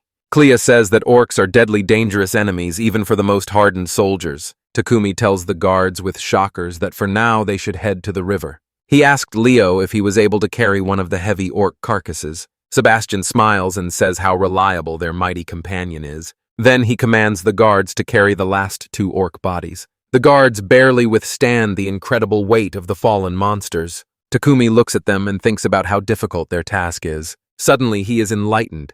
He remembered his gift. He instantly thrusts his hand into the bag hanging at his side. He called out to Philip and the others, asking them to wait a minute. He finally finds in his bag what he was looking for, a small herb with leaves.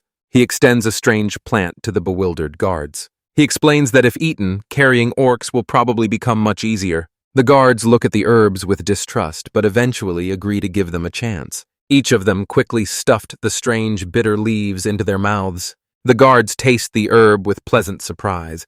It is incredibly tasty, like a sip of sparkling water. A soldier exclaimed, "My body is light.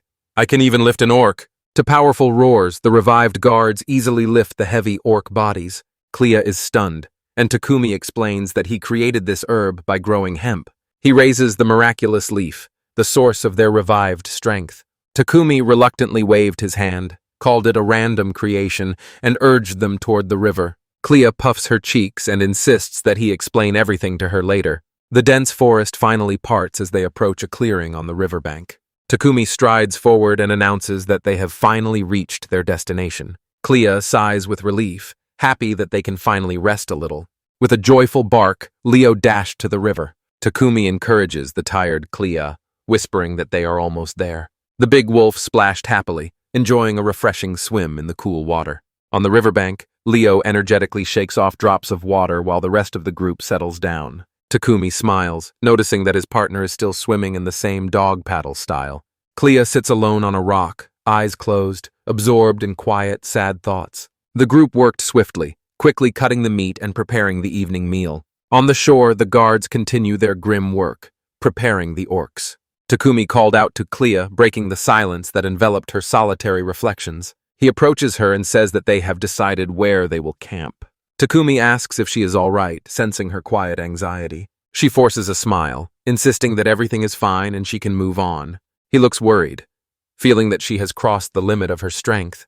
They decided to set up camp for the night in a clearing by the river. Sebastian gently tells Lady Clea to rest while the others take care of the camp. Philip smiled and said that the guards would prepare the tents themselves. Lila is preparing to cook orc meat and Takumi offers to help. She asked if he could help, and he gladly agrees with a joyful smile. Suddenly, a mischievous idea flashed in Takumi's mind. He says that Leo could help, and the wolf gladly offers his services. That night, Takumi remembered their delicious dinner while Leo slept by the fire. He sat next to his loyal partner, his gaze involuntarily turning to Clea's tent. Anxiety is readable on his face. He quietly wonders if she is all right. When evening falls, Philip suggests deciding who and when will take the night watch. Sebastian explains to the surprised Takumi that in a forest full of monsters, a clock is a necessary thing. Takumi understands. In his peaceful world, such precautions were never needed. Sebastian proposes that they all take turns standing guard and keeping watch. He instantly draws up a watch schedule for himself and the guards, Philip, Johanna, Layla, and Nicola. Takumi listens and suddenly notices his name is not on the schedule. He timidly asks Sebastian if it is normal that he is not standing guard. Sebastian assumes that Takumi is not used to such difficulties and reassuringly tells him, "Don't worry." Takumi insists, asking to be allowed to take a shift despite his inexperience. Leo, his giant companion, loudly lets out a huge supportive yawn nearby. With a bright smile, Takumi assures that his mighty partner Leo will be nearby. Convinced of his determination, Sebastian agrees with a smile and allows him to participate. Takumi and Leo watch, happy that they were assigned to the night duties. Sebastian officially announced that Takumi and Leo will take the first watch. He tells them to start at 10 and switch after 3 hours. Takumi checks the time on his pocket watch and calculates. His shift will end at 13 o'clock.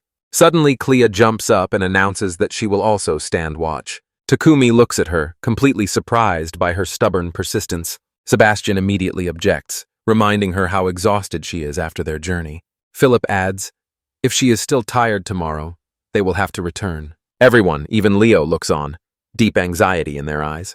Cleo lowers her eyes. She does not want to be the only one resting while everyone else works. Takumi gently asks her to rest well today to be ready for the next. He fervently asked her to entrust them with the watch, and she finally agreed. The night slowly descends over the forest, and the sky is sprinkled with twinkling distant stars. Takumi sits by the crackling campfire, leaning against Leo during his quiet watch. He looks into the flames and quietly wishes he could somehow help Clea.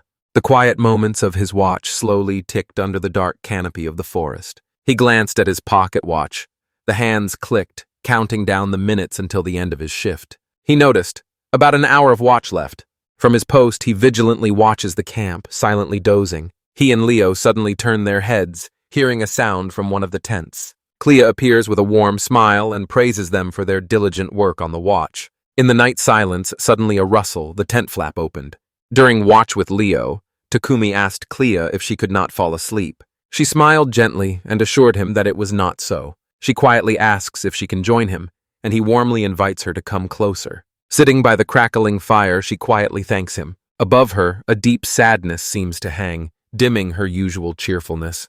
For a moment, they sit in silence, and the flame dances between them. Takumi, sensing her mood, gently asks what happened. When the fire crackles, she freezes for a moment before starting to speak. She confesses that she came out specifically to talk to him. Her voice echoes over the wide landscape of their small, lonely camp. Takumi is clearly surprised. She wanted to talk to him specifically. She quietly confirms that this is exactly what she wanted. Her eyes drop down. They sit together by the fire, and Leo rests, silently watching over them. Clasping her hands together, she begins to address him formally. She thanks him for coming, and he smiles and says that he himself was intrigued. But she insists, looking sincerely into his eyes, he must allow her to thank him. She says that she was able to come here only thanks to his help. He glanced at her, and understood that something more was behind her arrival. He quietly and gently asks if there is anything else she would like to talk about. She confesses, it is precisely about her invitation for him to come to the forest. With pain on her face, she admitted that Sebastian scolded her for it. Sebastian told her that she knows Takami's kindness would not allow him to refuse her. She apologized, admitting that she did not give him a fair chance to refuse. Takumi confesses that he cannot refuse requests, but says he was glad to come. She insists that her actions are unbecoming of a member of the ducal family. Takumi froze in surprise, repeating her words about her noble family. She tightly closed her eyes, her face like a mask of shame. She clenches her hands into fists on her knees and confesses aloud. She admits she committed a shameful act and cannot forgive herself. She bowed her head low, her long hair hiding her face in despair. Takumi looked at her, and his face softened with sympathy and anxiety. He remembers his companion, quietly calling in his mind, Leo. A simple compliment from Takumi hit Cleo. She was confused and fell silent, while a warm, pleasant excitement spread in her chest. Cleo looks down in surprise as Leo gently lays his head on her knees. Panel. By the campfire, Takumi gently offers Cleo to pet Leo, saying that this will calm her down. Frame. Close-up. Cleo's hand gently rests on Leo's fur. Frame. A relieved and tender smile played again on Cleo's face as she pets Leo. Panel. Takumi looks at her with a soft, relieved smile. He is glad that she is feeling better. Frame. Takumi reassures Cleo, saying that he holds no grudge against her at all. Penelio. Takumi sincerely explains that no one forced him to go with her. Frame. Transition panel where the starry night sky looms over the dark forest troughs of trees. Panel. Clea blushes, surprised and embarrassed by Takumi's charming and playful compliment. Frame. Clea is completely flustered, her cheeks burn with shame, and she cannot say anything coherent. Leo lays his big head on Clea's lap, calming her. Frame. Takumi asks Clea, "Are you really sure about my proposal?" Panel. Takumi smiles and offers a deal to settle this matter between them. Frame. Close-up of Clea's eye. Her surprise at his proposal is visible in it on the panel. Cleo agrees to Takumi's terms with a gentle, trusting smile. Frame. Clea begins to explain, her face serious. She looks away. Frame. Clea explains she is interested specifically in the silver wings of this world. Panel. Takumi asks why, besides Leo, she is interested in the silver Fenrirs. A majestic estate appears on the panel. Clea tells about a rumor that originated right here. Panel. Takumi looks surprised and listens attentively as Clea mentions that rumor. In an elegant cradle lies the baby Clea peacefully. They whisper that it is a reincarnation. Frame. Tombi Huar. Takumi falls silent by the fire, listens carefully, and asks if Clea remembers this moment. Frame. Clea looks serious and explains that here are portraits from the life of the first Duke. Panel. The wall of portraits shows the life of the first Duke, reflecting Clea's appearance. Frame. Takumi asks if the first Duke was a woman, and Clea confirms it. Frame. Takumi thoughtfully acknowledges that Clea grew up resembling that panel with portraits. Clea is shown at different ages, and each time she lives up to the high expectations of the servant. Panel. Takumi sits by the fire with Clea and Leo, asking about her father. Frame. Cleo gently smiles and explains that her father did not believe the rumors. Shot. In a flashback, we see young Clay, to whom her father sincerely says, "Live freely." Takumi warmly smiles and gestures, addressing Clea with a gentle expression. Shot. Cleo closes her eyes and calmly smiles, warmly recalling the loving support of her father, Panon. Shot of their dark camp, while Clea explains her feelings that still do not let her go. Swanawi. Clea closes her eyes, presses her hand to her heart, and sincerely talks about her deep emotional connection. Shot. Wide view of the forest. Clea explains why she came. Panel. Takumi gently hints to Clea that Leo might be the only Fenrir here. Shot. Takumi, with worry in his eyes, asks Clea if she is going to give up the search. Shot. Clea stands sadly, explaining that she does not want to trouble others with her search. Shot. Clea sits next to Leo, gently running her hand over his fur and quietly sinking into her thoughts. Shot. Takumi looks up, thoughtfully considering Clea's words about their futile search. Clea's hands are clenched on her knees, and she pours out her inner chaos. Takumi anxiously looks at Clea while they sit by the campfire. Takumi calms Clea, saying he is glad she manages to fight what lives inside him. Clea warmly smiles at Takumi and tells him he is a good person. Takumi laughs and asks Clea not to tell anyone about their conversation while Leo barks. Clea sincerely, brightly smiles, thanking both Takumi and Leo. Transition panel. Treetops are silhouetted against the starry night sky. Guard Philip appears and politely addresses Takumi and Lady Clea. Philip smiles as Clea finally agrees. It's time for her to rest a little. From a wide shot, Philip is seen approaching to relieve Takumi on guard duty. Cleo gently smiles and jokingly says, "Go and have a good rest." Clea looks up at the security console, her face showing surprise and thoughtfulness. Bodyguard Philip sits down and calms the worried Claire with a smile in this frame. Claire looks surprised and slightly blushes at Philip's words of devotion. Panel. Embarrassed Takumi asks Philip if he overheard their private conversation. Panel. Takumi awkwardly suggests taking a little rest, and Claire lowers her gaze. Frame. Philip quietly moves away from the campfire. His night watch begins. Frame. Takumi and Leo stand near the tent, anxiously looking inside. Frame. Close up. Takumi's hesitant hand slowly reaches for the tent flap. Panel. Takumi loudly calls Claire as she begins to open her tent. Claire calls Takumi while he moves away from the campfire. Frame. Claire carefully places several small, dark, star-shaped herbs into Takumi's open palm on the panel. Takumi quietly explains that this herb helps to fall asleep and confirms that he made it his gift. Frame. Claire asked Takumi to tell her about his research, and he cheerfully agreed. Panel. Against the backdrop of a dark forest, they wish each other good night. Frame. In the tent, the giant wolf Leo is curled up in a ball and sleeping soundly. Panel. Wan-e Weinshun. Takumi suddenly jumped up in his sleeping bag, looking around the tent fearfully. The camera dominates. Takumi shuddered. Sebastian peeked out from his sleeping bag and greeted him. Panel. Standing behind, Takumi nervously asks Sebastian if he was listening to them. Panel. Sebastian admits that he eavesdropped. He is stunned by how deep Cly's worries are. Lying in the tent, Takumi sincerely thanks Sebastian for listening to Cly's concerns. Panolio Chanum. Sebastian, turning his back and wrapping himself in his sleeping bag, quietly sighed. He felt relieved for Cly. Frame. From a bird's eye view, Takumi and Sebastian say goodnight to each other. A new day begins. At dawn, a view opens onto misty mountain ridges. Frame. Wise Fury. Close-up of a rushing river. The water rushes while the group prepares to set off. Panel. Takumi looks determined, smiling as he announces, "The search begins." Panel. I made one. In the camp, Takumi decisively gives instructions and divides the squad for the search. Frame. Close-up of their feet. The group moves forward, stepping on the soft forest floor. Panel. The group, along with Leo, makes their way through the dark, dense forest. Panel. Sebastian looks back anxiously, but Clea smiles and says everything is fine. Clea calls out to Takumi, her face full of surprise and worry. Frame. Clea happily thanks Takumi for the herb and says she feels much better. Frame. Sebastian smiles, noticing that the herb has helped Clea with her fatigue. Panel. Sebastian looks up at the dark forest canopy and comments with mild sarcasm about the treacherous ground beneath their feet. Frame. Sebastian notes that magic would be very helpful, and Takumi immediately asks, "What do you mean by that?" Frame. A bright magical sphere of light cuts through the darkness and illuminates the path through the forest.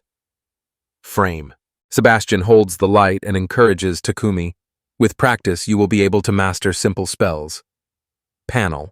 Takumi, with a sparkle in his eyes, impatiently asks Sebastian to teach him magic when they return home.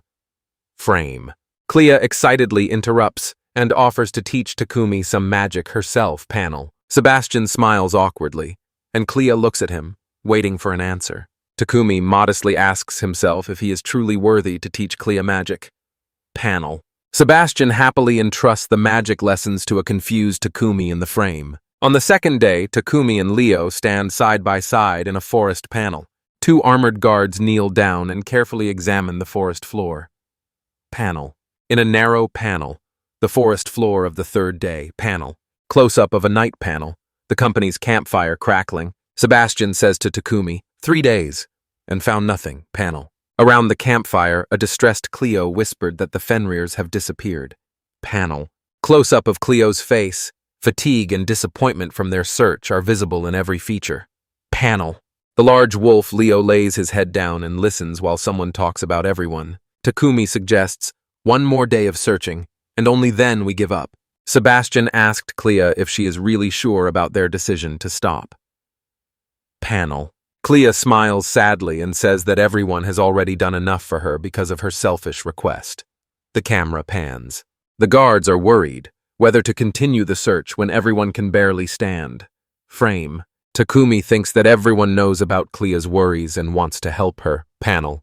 Washo Miki. Takumi looks at Clea's gentle smile and thinks about how much the workers love her.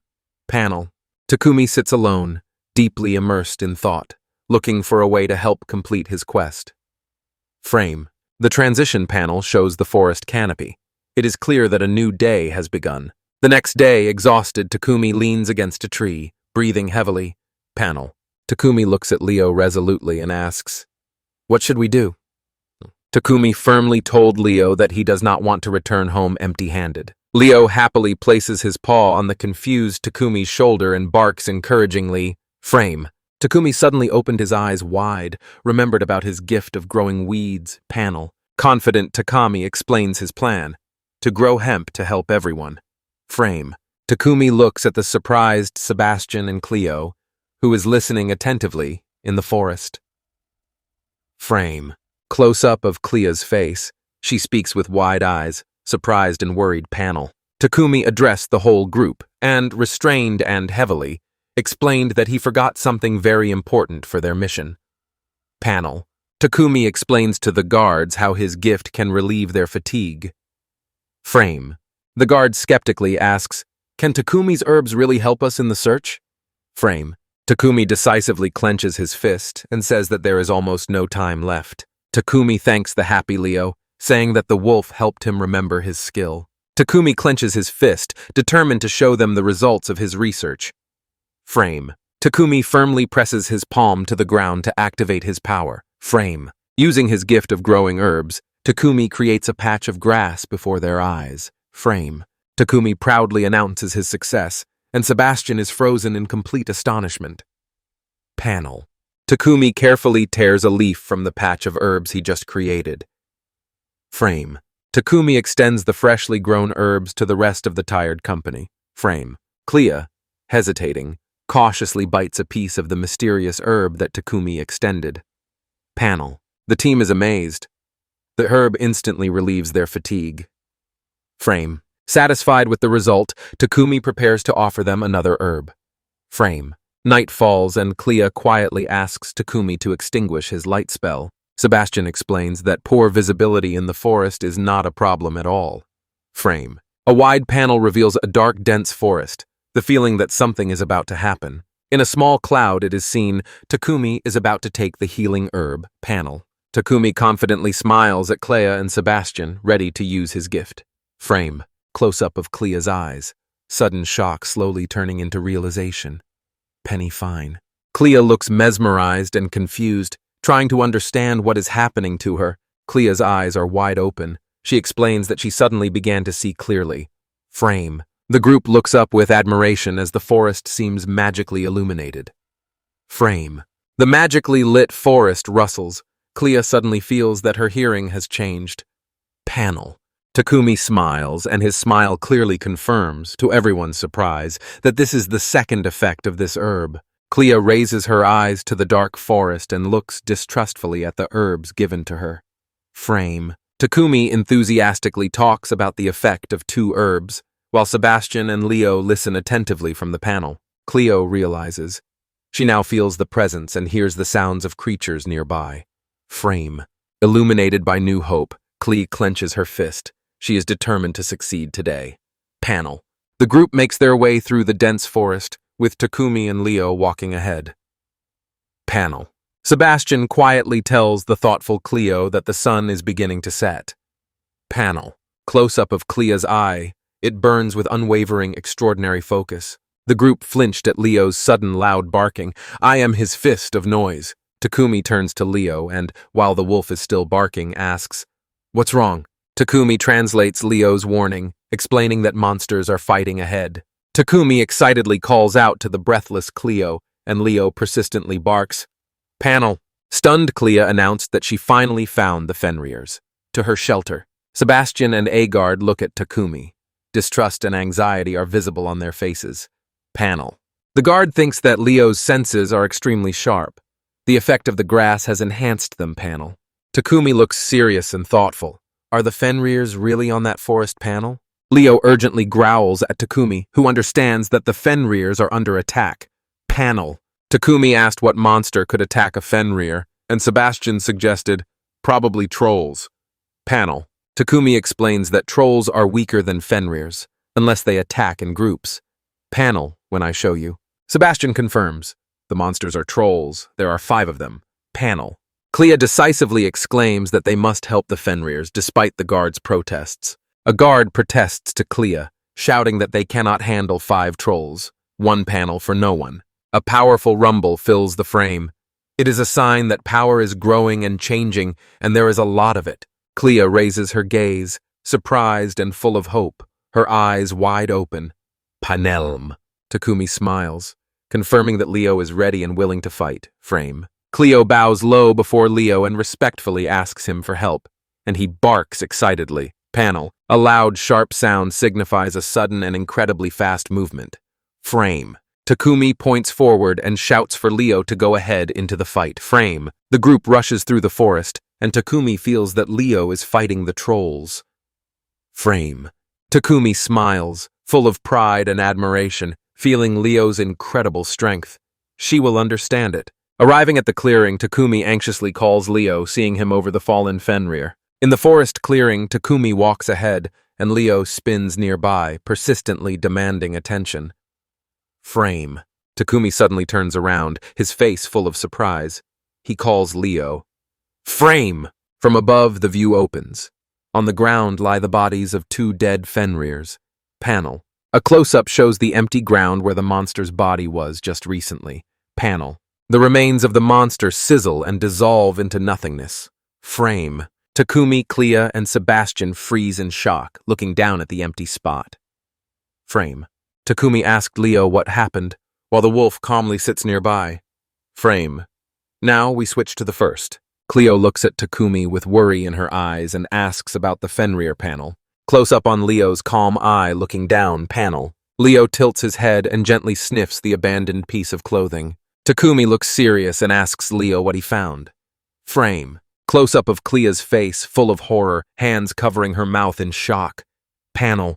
The wounded Fenrir puppy lies on the ground, eyes tightly shut from pain. Frame. Clea gasped in horror upon seeing the bloody and wounded Fenrir puppy on the panel. Leo sadly sits behind the dead adult Fenrir, while Cleo mourns this tragedy. Frame. Clea, Sebastian, and Takumi stood nearby, all three in shock, looking at the tragic scene on the panel. Close-up. Sebastian's grim expression, focused on assessing the threatening situation. Panel. Sebastian kneels down and carefully examines the wounded puppy, while Leo and Cleo watch him anxiously. Panel. A hand gently touches the fur of the wounded Fenrir puppy, as if offering comfort. Panel. Clea desperately looks at Sebastian and asks if there is any way to help. Close-up of Sebastian's eye. A stern, worried gaze looked out from it. Panel. The small wounded Fenrir puppy lifts its head and looks up with wide, frightened eyes. Panel T. Sebastian voices a grave diagnosis, his face showing painful acceptance. Panel. The group surrounds the dying puppy, and Sebastian openly expresses his despair. Frame. Clea, overwhelmed with horror, screams in despair upon seeing Fenrir in such a state. Panel. Decisive close-up of the silver Fenrir, Leo's eye, whining. Frame. Leo looks at Takumi with a determined gaze, clearly indicating he wants to help. Frame. Leo carefully nudges the injured puppy. It is visible how he strives to save its life. Frame. Clea desperately asks if there is any way to save the puppy. At the sight of Takumi, Sebastian immediately recalled the instant healing of the vine plant. Sebastian hesitated because he knew. Even Ro would not be able to heal such severe wounds. He glanced at Takumi, helplessly asking what could be done for the dying puppy. Takumi understood that his knowledge about the ikra plant could become his guide. He decided to create a herb of such power that it could heal even a mortal wound. Placing his hand on the ground, he saw a new, powerful herb grow before him. He crushed a thick leaf, squeezing out a viscous, healing jelly from it. Drops of that potent substance dripped from his fingers as he prepared the poultice. He turned to the worried Clea and assured her that everything would be fine. He approached the tiny, wounded puppy Fenrir, who lay helplessly on the ground. Taking a deep breath, he gathered himself and prepared for the important task ahead. Leo watched anxiously as Takumi prepared to apply the magical herb. With a gentle touch, he pressed the compress to the puppy's wound. The miraculous healing liquid began to slowly seep into the fur of the injured creature. A dazzling, ethereal beam of light burst from the puppy, flooding the clearing with its glow. The light intensified, pulsing with gentle, life-giving energy. Fenrir, the puppy's hoarse breathing, evened out, becoming steady, quiet, and calm. Sebastian's eyes widened in disbelief when he saw this. He stumbled over his words, saying he couldn't believe it. The puppy's breathing evened out. He noticed the creature's wounds miraculously healing right before his eyes. He turned to Takumi and declared that the puppy was completely healed. Takumi looked around, and a gentle, relieved smile appeared on his face. Leo Bark felt triumphant when Clea exclaimed that Takumi was incredible. It was just a bit of luck, Takumi replied modestly. He was genuinely glad that he could save that tiny creature. Sebastian, as always practical, lifted the blanket to wrap the recovering puppy. He explained that the puppy had lost strength and needed to be kept warm. The puppy's ear twitched as it peacefully dozed in the warm blanket. Sebastian noticed that Fenrir, despite his huge size, was still a child. He thought that during the troll attack it had separated from its pack. He said it was already time to return to the camp. Clea looked at him as if asking what would happen to the young Fenrir. Leo whined quietly, attracting Takumi's attention. Leo barked decisively so that Takumi would understand what he wanted. Takumi listened attentively and immediately understood his partner's unspoken desire. He loudly announced to the group that Leo wanted to take Fenrir home. Cleo's eyes opened wide in surprise. This proposal turned out to be completely unexpected. She immediately exclaimed that she supported Leo's idea. Sebastian objected. Fenrirs are naturally fierce monsters. Cleo begged him, but Sebastian remained steadfast in his caution. Takumi stepped forward and said that he also agreed to take the puppy. He looked at Sebastian and quietly asked if he remembered their conversation before they entered the forest. He coldly reminded him that Leo assured them that Fenrir would not attack him. He added, "Fenrir will never submit to the silver Fenrir." Sebastian pondered Takumi's words, and his face softened a little. Sighing, he admitted, Takumi was right. Clea thanked him, but Sebastian raised his hand. He was not finished yet.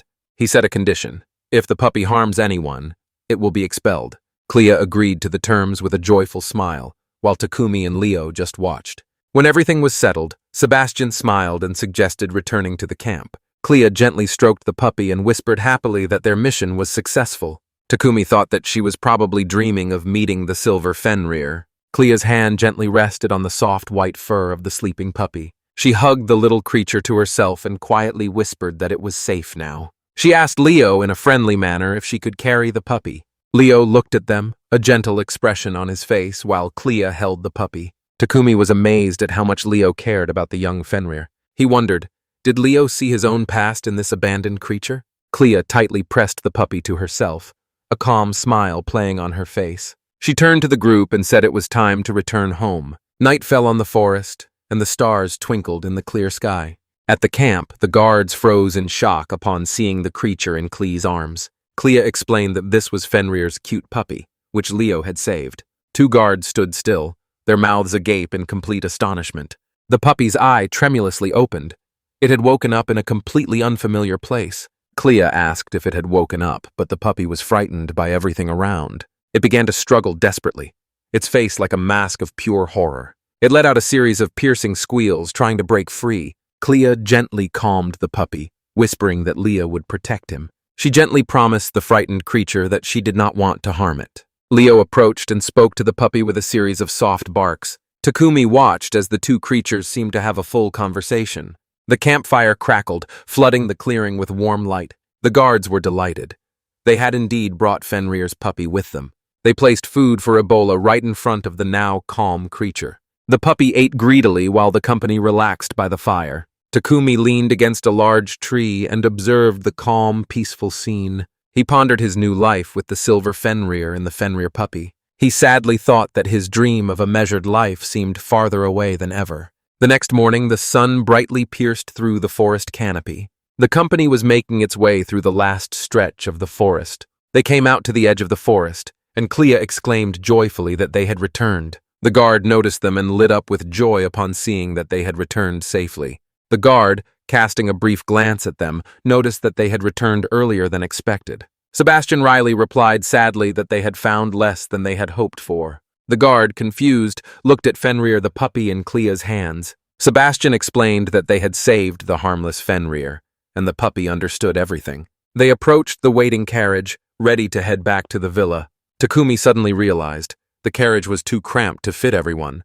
Clea asked what was wrong, and he only waved his hand with a nervous smile. He suggested, "I will ride Leo, and Clea and Layla will go in the carriage." Fenrir the puppy suddenly jumped into his arms, unwilling to be left behind. Takumi shuddered when the puppy affectionately snuggled up to him. Cleo smiled. It was clear how much the puppy loved him. Takumi asked the puppy if it was true, and it happily barked. Leo watched as Takumi hugged the gentle young Fenrir. Layla asked with a trembling voice if she could also ride on Leo. She looked with hope and a slightly nervous expression on her face. Takumi agreed, said that Leo didn't mind, and helped her stand up. As soon as everyone was ready, Sebastian called out that they were heading to the villa. The rhythmic clatter of the carriage wheels marked their way home. The sturdy cart rumbled along the dirt path, leaving the forest behind. Clea noticed how cozy it was in this narrow carriage, and Takumi felt the same. He warmly remembered how his little dog Leo loved to sleep in tight corners. Their chariot crossed the endless wave-like hills of the Revelta territory. Soon, the luxurious gates of the grand villa appeared before their eyes. Leo's eyes suddenly opened wide, and his senses instantly became alert. The large wolf froze before the gate, body tense, eyes watchful. He stood proudly on the hill and surveyed his new land. Looking out the window, Takumi and Cleo wondered what Leo was doing. He took a deep breath, his powerful chest expanding. A long, loud howl echoed across the entire region. Clea and the Fenrir puppy flinched at the sudden, powerful cry. The guard tried with all his might to calm the horses frightened by the sudden rumble. From inside, the puppy responded with a series of anxious, high-pitched squeaks. Leo continued the phone conversation, tilting his head back and looking at the sky. The puppy in the carriage responded with its joyful howls. With the last deep echo, Leo's powerful howl faded away. Takumi, completely confused, asked if this strange exchange was already over. Clea gently stroked the pup and asked, "What does all this mean?" Sebastian aloud wondered if the howl of the silver Fenrir was a warning. Leo sat calmly, silently signaling, "This is my territory." Takumi understood that those howls were their way of communicating.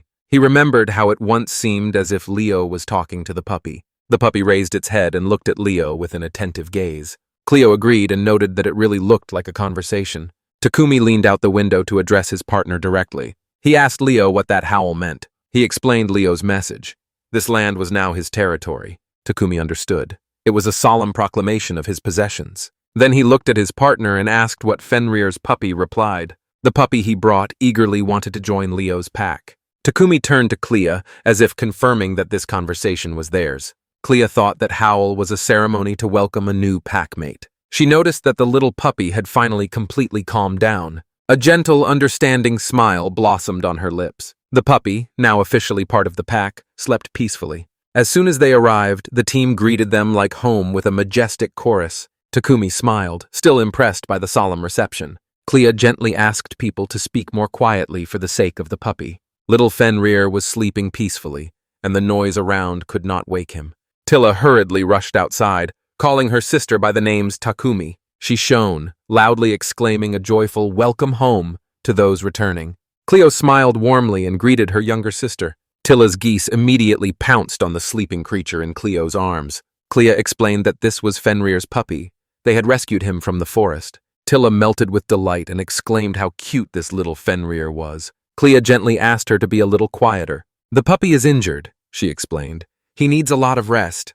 Tilla lowered her gaze, pouting, apologizing for her outburst. Clea told the maid nearby that she would take the puppy to her room. Then the maid returned to Takumi and asked what he was going to do. Takumi paused for a moment, considering his next move. He decided to go to his room and change out of his travel-worn clothes. The maid offered to prepare some tea for him in the guest room. Takumi called Leo, informing his partner that it was time to leave. Later, Takumi returned to his room, feeling fresh and energetic. The cheerful maid Girda warmly welcomed him back.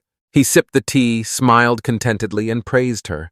"What delicious tea." Soon, Clea and Tilla appeared and apologized for making him wait. They exchanged a few pleasant words and sighed with relief. The difficult forest journey was finally over. Nearby, Tilla was already happily playing with Leo in the pub. She blossomed with joy. Little Fenrir had finally awakened. Clea said that he woke up shortly after she returned to her room. She quietly giggled, a little amused. She imagined that the puppy was surprised to find itself in such a magnificent place. It curiously rummaged through every corner of the room. She admitted that his curiosity seemed incredibly cute to her. Takumi smiled and agreed that it was probably a very cute sight, and suddenly he remembered the promise to explain his gift to Cleo. He froze, hesitating on how best to tell his incredible story. Suddenly, without any warning, a fierce wave of dizziness overwhelmed him. His vision blurred and trembled as Cleo shouted his name in fear. Their panicked voices reached him, but he could not respond. He collapsed, and a terrible memory flashed in his mind about how he once burned out. He woke up with a strange feeling of weightlessness, as if floating in the air. He tremulously opened his eyes, blinked, and came to his senses again. Clea and the others greeted him with relieved exclamations. He asked what had happened, and Sebastian explained that he had fainted. The memory returned. He was talking to Cleo when it happened. Still confused, he barely whispered a weak good morning. The anxious expression on Clea's face melted into a warm smile. Leo, wildly happy, pounced on him with a flurry of wet licks. Takumi yelped, trying to fend off his overly affectionate partner. Sebastian explained that Leo was worried and did not leave his side for a step. Takumi weakly laughed during that tender attack. Tilla giggled and noticed what a strange way to wake him up. Clea asked if he could sit, and he really could. A whole week, yes. Later, they gathered in the guest room to discuss what had happened. Cleo poured a cup of tea, and her face wore a serious expression. She asked if he remembered anything before he fainted. He recalled how after returning they had talked in this very room. He tremulously recounted how suddenly his vision blurred and plunged into black darkness. Cleo listened attentively, understanding how terrible it must have been. Then Sebastian put forward a grim theory. The collapse happened because of his gift. He quoted ancient texts that strictly warned about the dangers of abusing gifts. Takumi was stunned to learn that others had fainted from their powers. Sebastian explained that probably some special power, not mana, had been exhausted. Takumi asked if such a source of energy really existed. Sebastian admitted. There are so few bearers of the gift that there is practically no research about them. The character again sees in memory the conversation they had earlier. Sebastian hinted that Takumi fainted because of his gift. Takumi hesitates. He fainted immediately after returning home. Sebastian, with a sparkle in his eyes, explains his study of the nature of gifts. Takumi thoughtfully considers how important the duration of the gift is. Sebastian, with a look as if he knows everything, begins to present his hypothesis. He hints that the power of this gift does not disappear with the appearance of the plant itself. Tilla asked if that grass was the same one that healed the puppy. Sebastian confirms. This grass glows, a property not found in the ordinary kind. Suddenly, Takumi remembered that glow and admitted he had no idea. Then Sebastian reveals another crucial piece of the puzzle. After Takumi lost consciousness, the recovering puppy Fenrir also began to weaken. Now the healthy puppy joyfully recalls its amazing recovery in one day. The diagram shows how the power flows from Takumi and nourishes the puppy's healing.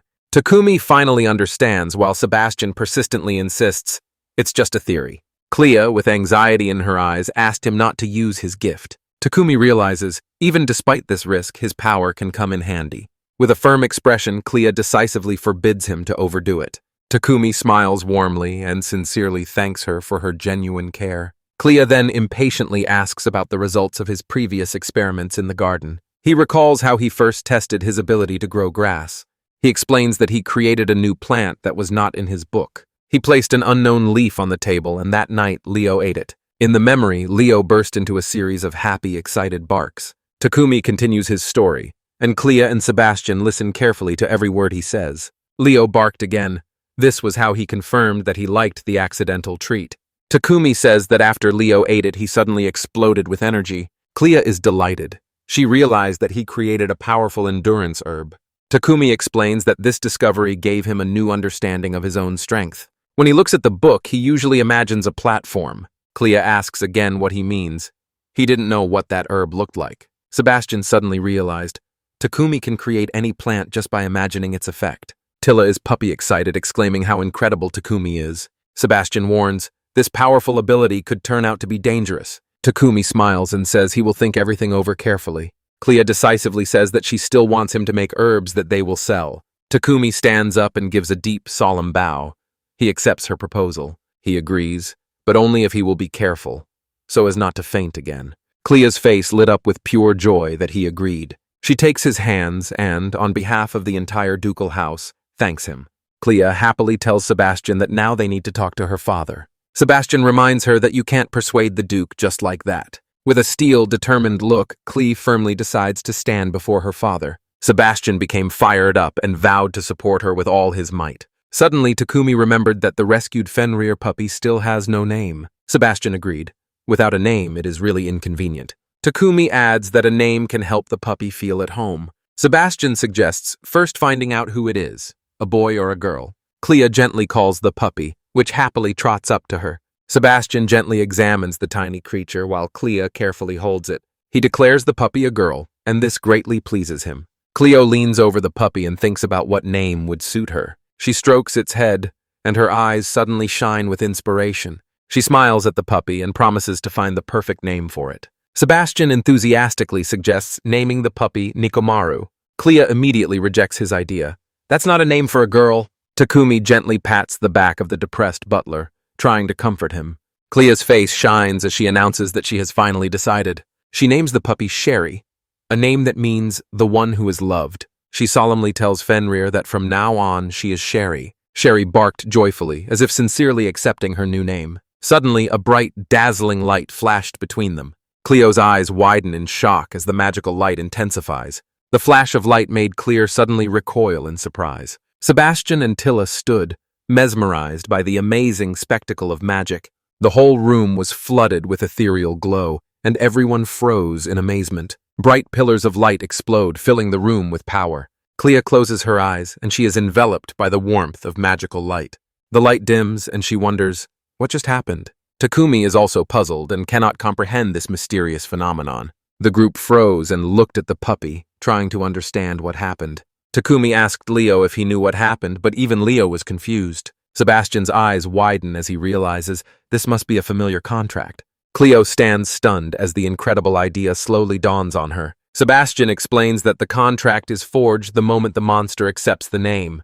He claimed that the dazzling light was proof of their new bond. Finally, Takumi understood what it means to have a familiar. Cleo looks at Sherry and, in disbelief, asks if she is now her familiar. Tilla watches with admiration and dreams of having a familiar herself. Cleo smiles at Takumi and says that it is all thanks to him. She knows that without his help, she would never have found Sherry. Takumi tries to be modest, but Sherry's joyful barks immediately interrupt him. He drops to his knees and says he is just happy to see the puppy so healthy. The next morning, bright sunlight pours through the windows. Takumi stretched, waking up after a peaceful night's sleep. He sits up in bed and wishes sleepy Leo good morning.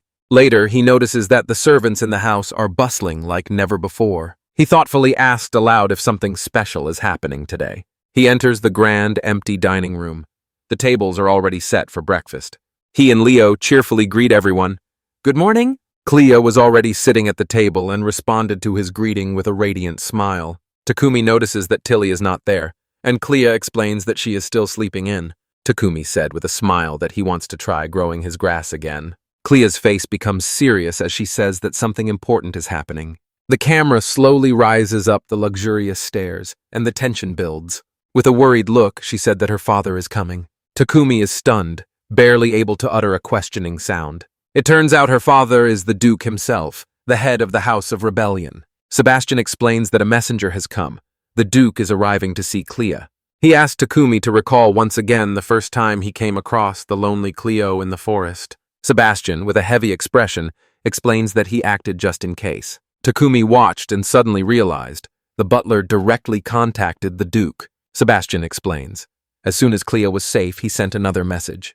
Cleo sighs quietly. She knows her father is already on the way. Takumi, confused by their fear, asks why everyone looks so serious. Clea and Sebastian, now adults, anxiously awaited the marriage proposals her father would bring. Takumi naively asks if she can't just refuse them all. "Of course I will," says Cleo with burning determination. She persistently insists that Tilla is still too young for such things, and she, at least, has no intention of getting married at all. Sebastian reminds them that the Duke is supposed to meet with Takumi to discuss matters. Takumi began to get nervous and admitted that he knew nothing about aristocratic etiquette. Cleo laughed and assured him that her father is surprisingly easygoing. Sebastian adds that the Duke can quite well be described as rather noisy. Takumi quietly wonders who this noisy Duke really is. When Tilla heard the news, she simply froze with anxiety. Her eyes are wide open. They simultaneously shine with admiration and tremble with anxiety. Takumi thoughtfully pondered the tangled family relationships he had accidentally gotten into. Suddenly, a thought flashed in his mind as he sat alone in his room. He looked at the maid Layla and, a little nervously, asked if this outfit suited him. Layla thinks that the Duke will not object, but she has one proposal. She reminds him of that custom suit from Ratos that he ordered. "Exactly!" exclaims Takumi, jumping up and decisively standing on his feet. He decides that those clothes are much better suited for this occasion. Layla instantly notices riding on Leo will be much faster. She smiles, thinking that if they hurry, they should have enough time. Takumi turns around and, with hope in his voice, asks if Layla wants to go with him. She explains that she will have to go anyway to pay the tailor for it. Takumi, surprised by her sense of duty, politely asked her to go with him. Layla politely agrees and settles on Leo's back behind Takumi. With one powerful leap, Leo carries them away from the villa. They rush under the bright sky dotted with fluffy clouds. Soon they find themselves on the noisy, lively streets of the town. Leo's eyes sparkled with pure joy when he saw the sausage kiosk. The giant wolf crunches his treat contentedly as they walk down the street. Lila notices the destination and catches Takumi's gaze. "There it is," she says, pointing to that charming building. Tailor Galton warmly welcomes them as soon as they enter his workshop. He gladly greets Takumi and says that his ordered clothes are already ready. Takumi smiles with relief. He is so pleased that they made it on time. Layla whispers that they arrived just in time for the meeting. They return to the villa of the Great Rebellion just barely on time. Dressed in his new impressive outfit, Takumi loudly announces their return. Clea greets them both with a radiant smile, welcoming them like home.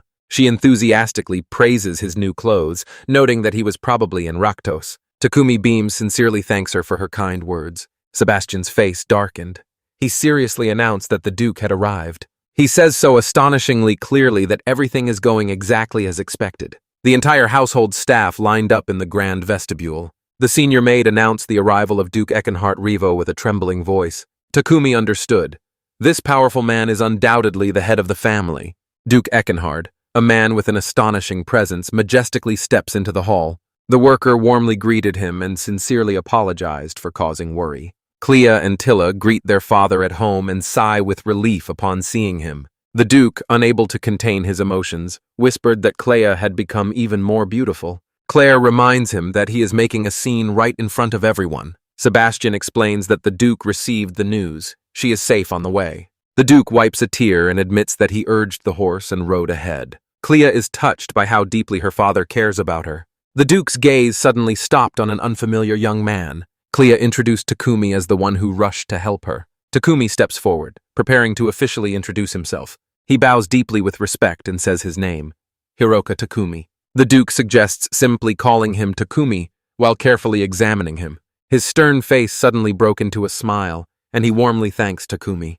The Duke's eyes narrow slightly as he closely studies the young man. He slapped Kumi on the shoulder, impressed that the boy didn't even flinch. Tilla gently reminds her father that his grip is probably painful. The Duke's attention is suddenly drawn to the movement near his feet. He sees Fenrir's little puppy, Sherry, peeking out from the shelter. His mind races. In an instant, he connects the puppy with the silver Fenrir from the report. A sharp intake of breath escaped him as he was gripped by a shocking realization. His eyes darted between the legendary Leo and the tiny Fenrir puppy. He falls to the ground and demands fiercely that everyone give him due respect. Clea and Tilla froze in complete shock, watching their father's behavior. The Duke bowed low and solemnly and introduced himself to Leo. Takumi stood frozen, confused as the mighty nobleman fell before him in a full bow. Cleo begged her father to stand up, assuring him that Leo was fine. Takumi joined in and pleaded with the Duke, "Please stand up." Sebastian calmly tidied up and suggested going inside to continue the conversation. Duke groaned dully, rising. Finally, he got up from the marble floor. Sherry, the Fenrir puppy, peeks out from behind the door nearby. Duke held his breath, watching how Cleo gently calls the puppy named Sherry. Clea proudly introduces Sherry as her new Fenrir familiar. The Duke suddenly realizes that they have so much to discuss. In the living room, the Duke listens spellbound to their incredible story. He nods. Now everything has become clear to him. He declares, if Leo is nearby, their incredible story must be true. But he asked if Leo is really not hostile to humans. Takumi smiles and reassures him. Leo is very friendly and gentle. He looks back at his partner for confirmation and asks, right, Leo? The Duke closed his eyes, accepting Takumi's sincere assurances. He suddenly gets up from the sofa, his eyes burning with new determination. He bows low before Leo, respectfully asking to be introduced. His mood suddenly changes, and Claire shudders in anticipation. He cheerfully exclaims that he has brought a few more marriage proposals. He urges his daughters to at least meet the chosen young men. Takumi looks completely bewildered by the sudden turn of events. The Duke tells him to drop the formalities. It's not his style. Takumi asked the Duke why he insists so much on these marriage meetings. Duke Eckhardt looked at Takumi with a pained expression and asked, haven't you heard this story? He turns to his daughter, and it is shockingly clear. It all started because of her. The Duke insists that from the very beginning it was exclusively his daughter Clea's idea. He recalls a memory from almost 10 years ago. Back then, Clea was enchanted by the first Duke. He said that she openly declared that she wanted an arranged marriage, and this humiliated Clea to the core. He remembers how she swore childishly that if she ever got into trouble, she would find herself a husband. Clea, gripped by horror, presses her hands to her face and assures that she remembers absolutely nothing. The Duke froze in shock, then sadly suggested that the mother's death might have erased her memory. Takumi quietly whispered if it was about their mother, and the Duke nodded sadly. Clea whispers that she does not remember her mother at all. The father reassures her. It is completely understandable. Tilla was still an infant then. The Duke's expression darkens as he recalls that difficult time. He explains that his beloved wife had fragile health from birth. By some miracle, she survived the dangerous childbirth and gave birth to their first daughter, Clea. But when Tilla was born, her strength left her, and she soon died. The family was left alone with grief in the luxurious but empty halls of their home. The Duke recalls that his wife was immensely happy because she gave birth to 2 daughters. Clea, in a soft voice, asks if her mother was truly happy in life. He remembers her smiling face, happy and content, because she gave birth to both of them. A silent tear rolls down Cleo's eye from a beautiful and painful memory. Overwhelmed with emotions, Clea begins to cry, and Tilla looks at her worriedly. The Duke looks at his daughter, and his heart tightens from shared sorrow. Leo, from the opposite end of the living room, watches the emotional scene unfold. Cleo quietly sobs, trying to compose herself before speaking to her father again. She apologizes for not remembering, although she knows she cannot change the past. He gently tells her not to worry. It was merely her childhood curiosity about their ancestor. Clea gave him a radiant, grateful smile and thanked him for understanding. Sebastian casually says that now the marriage proposals can be considered cancelled. Clea clenches her hands, and a new determination hardens in her eyes. She wholeheartedly declares that she wants to choose her own partner. Inspired, Tilla suddenly raised her hand and excitedly told her father that she wants to as well.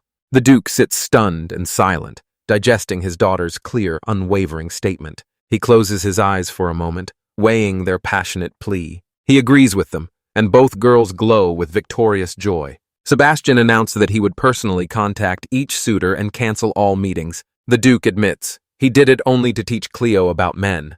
But this lesson is no longer needed. Clea suddenly sees her father's true intentions, and Tilla joyfully celebrates their victory. The Duke smiled and told Leo not to pay attention to them. They're just fooling around. Clea and Tilla turned to their father and sincerely thanked him. Finally, he understood. Clea shyly looked at Takumi and began confessing what she feels. The Duke catches her gaze, and a cunning, knowing expression flashes across his face.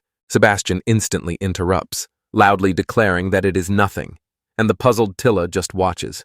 The Duke agreed, deciding to drop this delicate topic for now. He asks Sebastian if his room is ready. He wants to rest a bit. Sebastian smiles warmly and says that everything is already ready for him. But before the Duke could leave, Sebastian stopped him and said that there is something else. He announced that they need to discuss Takumi's incredible gift. The Duke's expression became serious as the conversation turned to business matters. Takumi watches silently. He knows that now the conversation is about his special power. The Duke confirmed that the gift is hemp cultivation and said that the contract needs to be explained. Clea, with a glow in her voice, tells her father that Takumi can create many different valuable herbs. She enthusiastically recalls how at first he made ramogi for Tilla and then, experimenting, grew ro.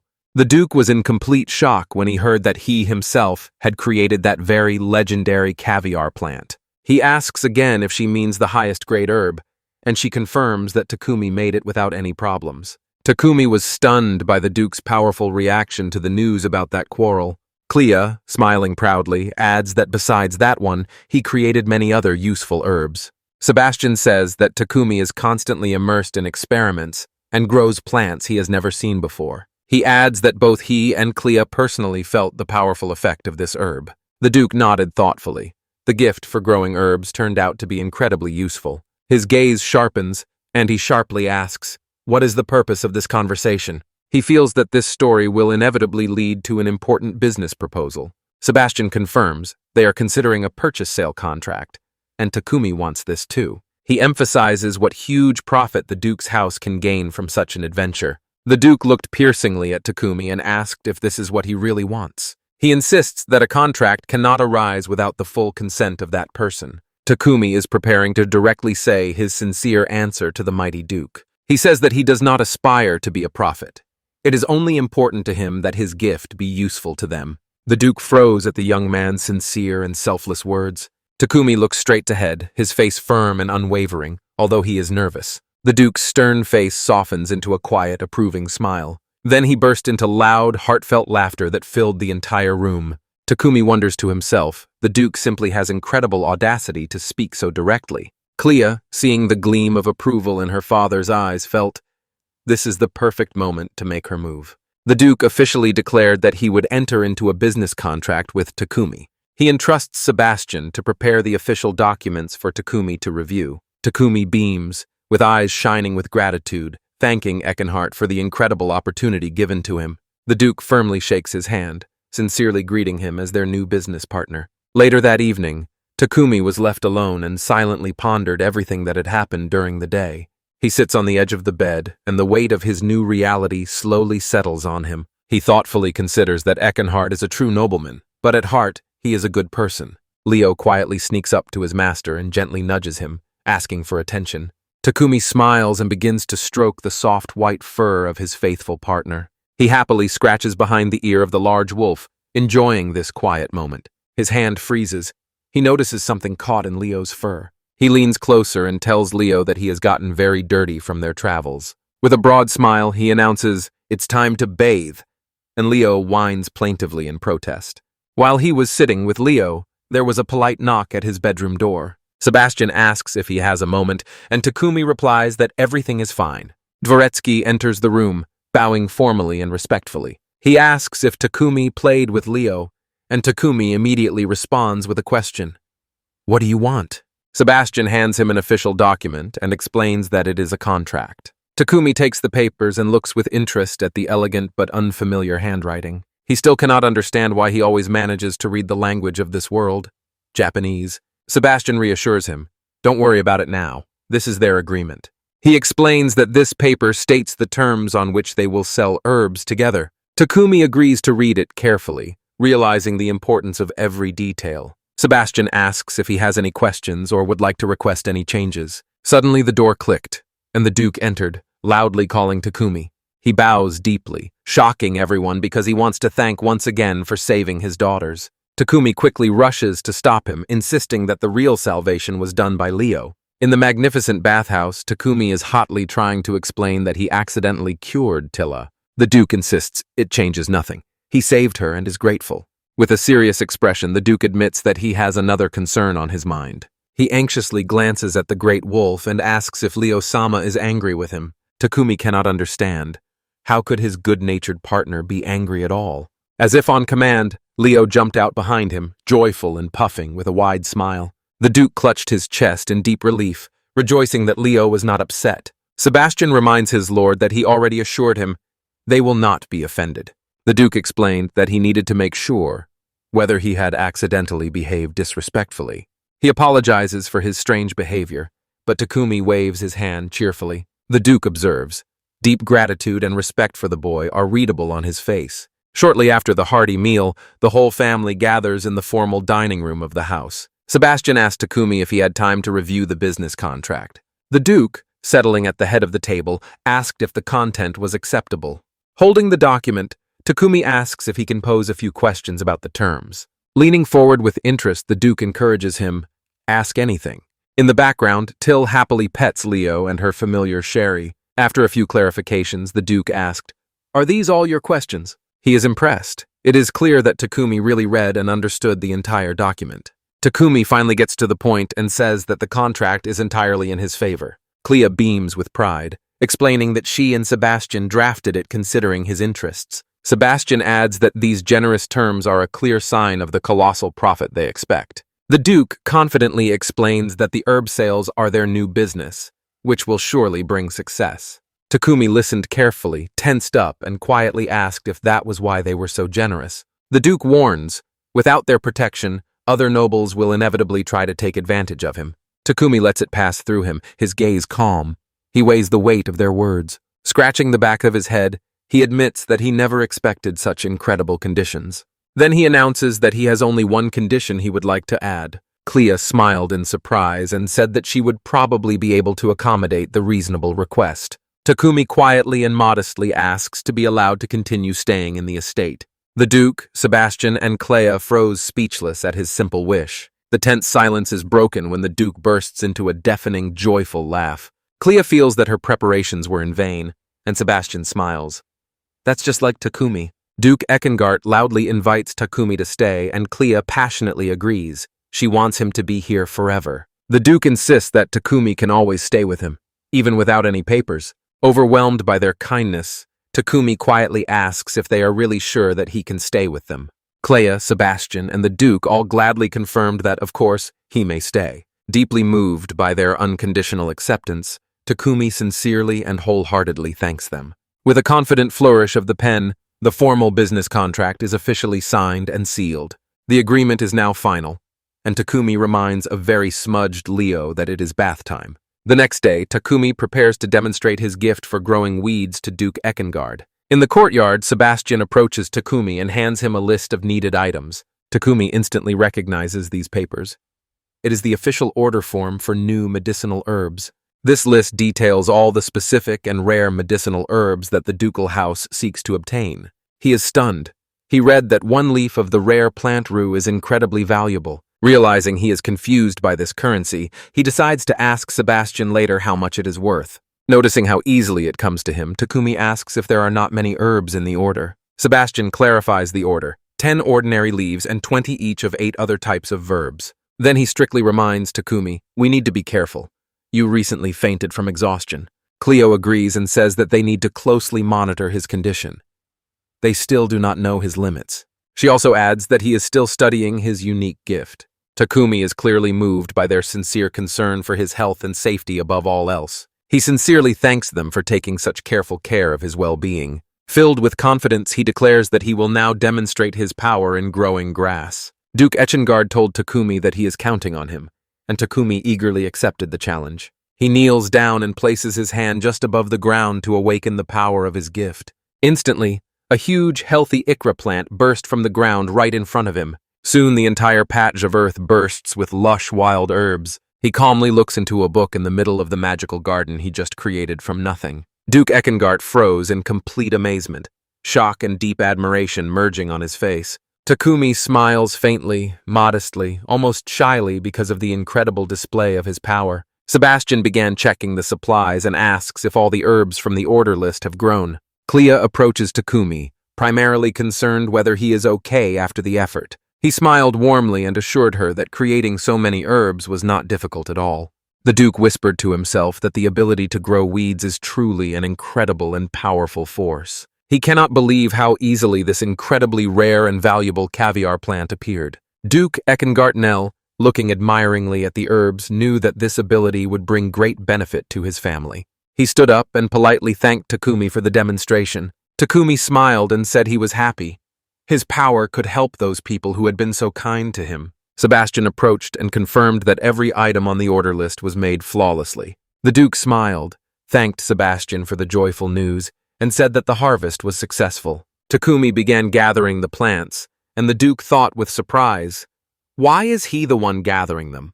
Takumi tore off a leaf and, as if it were the easiest thing in the world, explained that it was simply more convenient that way. Then Sebastian showed another incredible aspect of his gift for growing herbs. It didn't just grow plants, it created them perfectly ready for use. The Duke froze, disbelieving, and asked, "Is that even possible?" The Duke, Takumi, and Sebastian sat among many sacks of freshly harvested herbs. The Duke's face darkened as he asked if Takumi knew how to use a sword.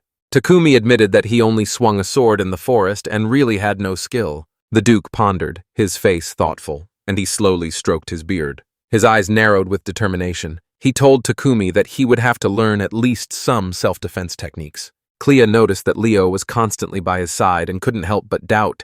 Then why the need for additional protection? The Duke warned their new business would attract dangerous people who would hunt Takumi. Takumi looked surprised and asked if it was really so. The Duke explained that everyone would like to find a source of guaranteed success in business. Sebastian added, no matter how careful they are, the information will still leak. Takumi wondered, would people really go to such extremes just for simple medicinal herbs?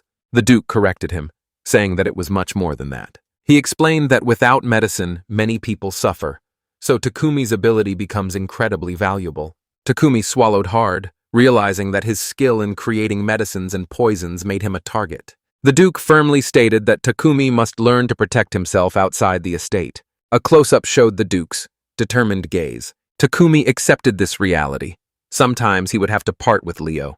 With new determination, he asked Eckenhart what he should do to learn how to handle weapons. The Duke smiled, pointed at Takumi, and said he would personally teach him to wield a sword. Takumi froze in amazement and asked if the great Duke Echengard himself would become his teacher. Cleo sighed, complaining that her father's bad habit, training promising people, had made itself known again. Sebastian revealed the true skill of the Duke. He turned out to be a swordsman of the highest caliber, and Takumi was left speechless. Duke Echengart laughed loudly, thinking to himself that the training of the captain of the knights was clearly insufficient. Duke Echengart enthusiastically tells Takumi and Tilly about his duties during a short training break. Panel. The Duke emotionally explained to Takami how important sword training was, and he froze in surprise. Close up. Duke Eckenhart's hand firmly grips Takumi's shoulder, full of determination. Panel. The Duke, with passionate enthusiasm, shocks Kumi with the news. His training starts right now.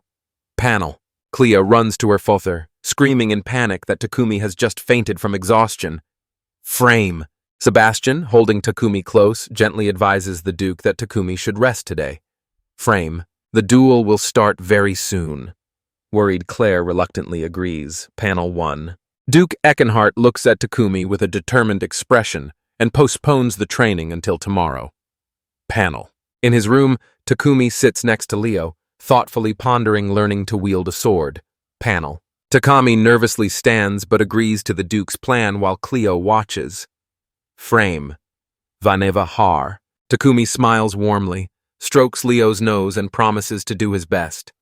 Frame. Sebastian quietly knocks on the door and asks permission to enter Takumi's room. Sebastian smiles warmly and explains that he brought something for Takumi. Frame.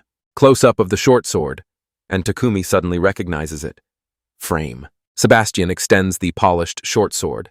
In the frame, Takumi is frozen in surprise. Sebastian gestures to indicate he has something else, and Takumi remains confused. Panel. Takumi takes a small pouch and feels that it is his payment.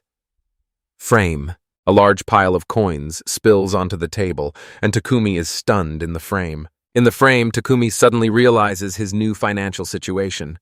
Takumi asked the reserved Sebastian to explain the currency of this world in simple words. Panel. Sebastian smiles, remembering that Takumi is from another world, and gladly agrees. Frame. Sebastian begins his lesson, pointing to the cheapest iron coin. Close-up. A hand holds a finely decorated copper coin. Panel. Sebastian shows a silver coin and explains the money system to the seated Takumi. Frame. Takumi listens while the graphic shows that 10 silver coins equal 1 gold coin. Panel. Takumi poked at the coins on the table and directly asked Sebastian. Frame. In the dialogue bubbles, it is vividly explained why gold coins are completely unsuitable for everyday purchases. Panel. Takumi, pressing his hand to his chin, mentally converts the currency into Japanese yen. Frame. Close-up on Takumi's wide-open eyes. He suddenly has a shocking realization. Panel. Takumi froze in shock, remembering the high price of that ordinary grass. Frame. A pile of coins on the table in the frame signifies an insanely large amount of money. Takumi nervously sweats, recalling Sebastian's words about the value of the plant that produces caviar. Sebastian explains to Takumi how much it costs to build a house in Raktos. Panel. Sebastian discusses the reward with Takumi, but Takumi himself insists the offered amount is already too generous. Holding his first earned money in his hands, Takumi eagerly asked Sebastian how much those gifts he bought earlier cost. The gentle butler told Takumi not to worry about such a small debt. Takumi firmly explained that he must repay the loan for his own peace of mind. Sebastian smiles warmly, noticing how sincere and decent this young man is. The butler leans closer and secretly whispers the amount of the debt. The matter is settled.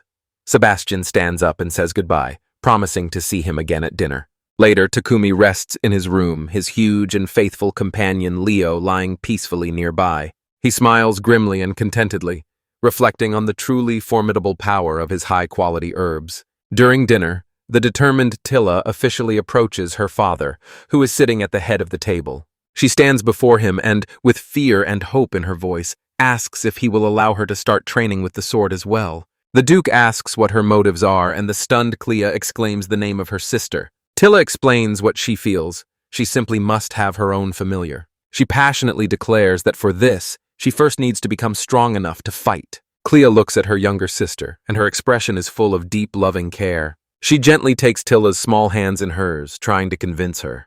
Clea explains that a familiar will not appear just because you have learned to fight. She noticed that the way Sherry became her familiar was truly a special and unique situation. Tilla cut in that it only succeeded thanks to the help of Takumi and Leo. The father demands the real reason for her desire. He does not agree to dismiss it as a simple childish whim. Tilla lowers her gaze and admits that she cannot clearly explain why exactly. But she raises her eyes with unwavering confidence and insists, "It is a strong, undeniable feeling." Takumi feels it sharply. This is not a desire, but a deep sense of mission. The Duke, looking at his daughter, seemed to see his late wife again.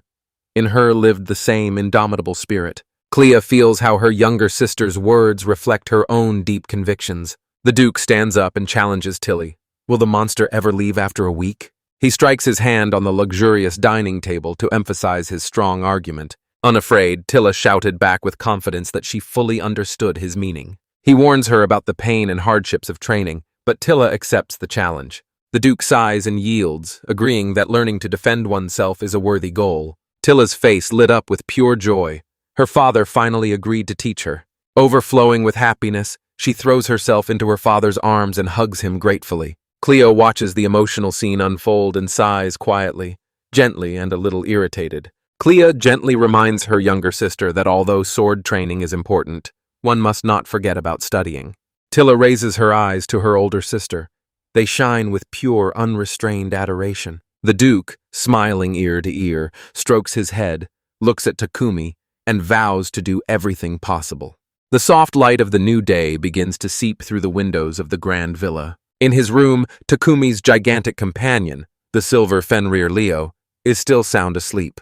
Takumi gets out of bed, yawns widely so that his jaw clicks and stretches as he wakes up. He quietly thought to himself that he probably woke up a little too early this morning. A polite knock sounded at his door, and a thin voice asked if he was already awake. Opening the door, he sees young Tilla, who raised her eyes to him and asks what she needs. She explained that she woke up too early and is bored because her familiar Sherry is still sleeping.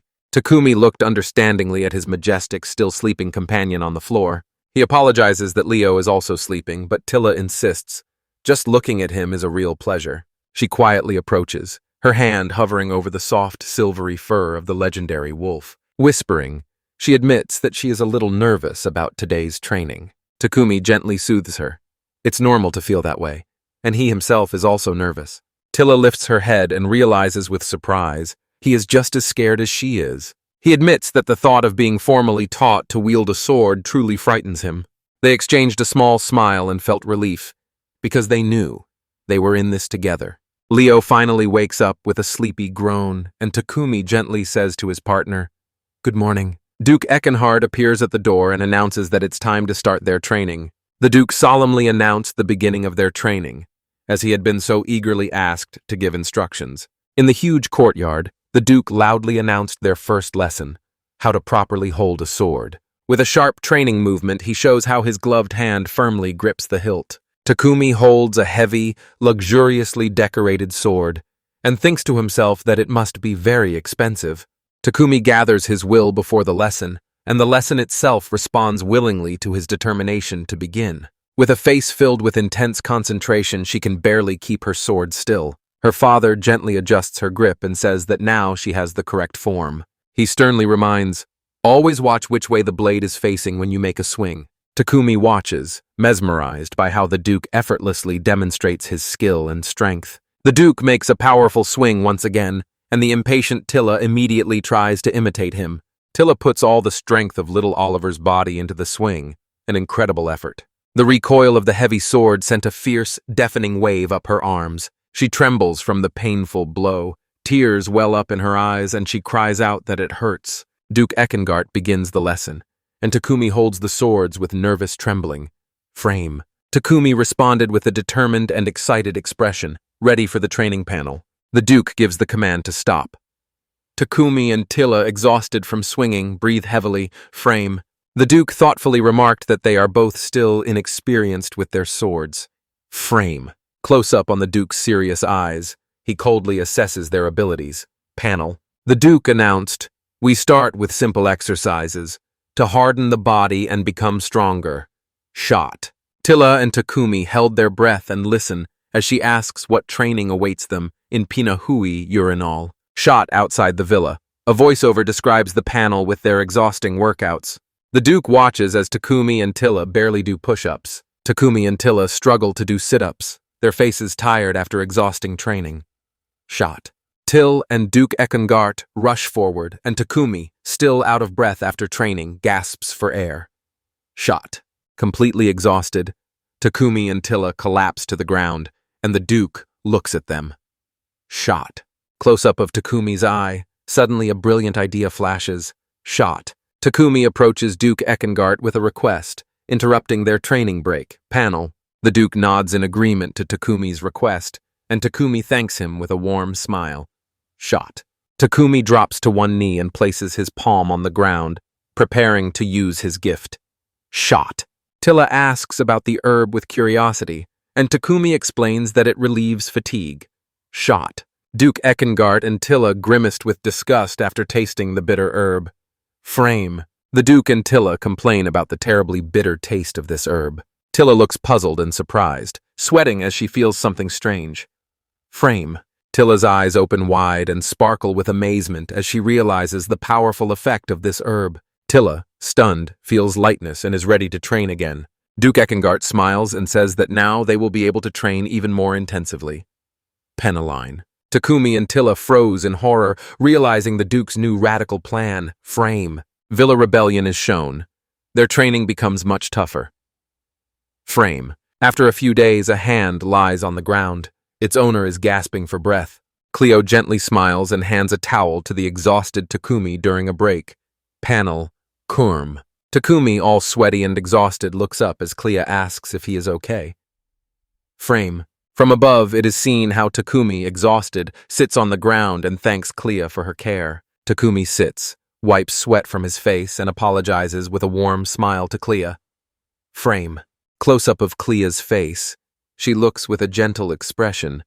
Panel. Clea's hands are clasped on her knees while she expresses her thoughts. Frame.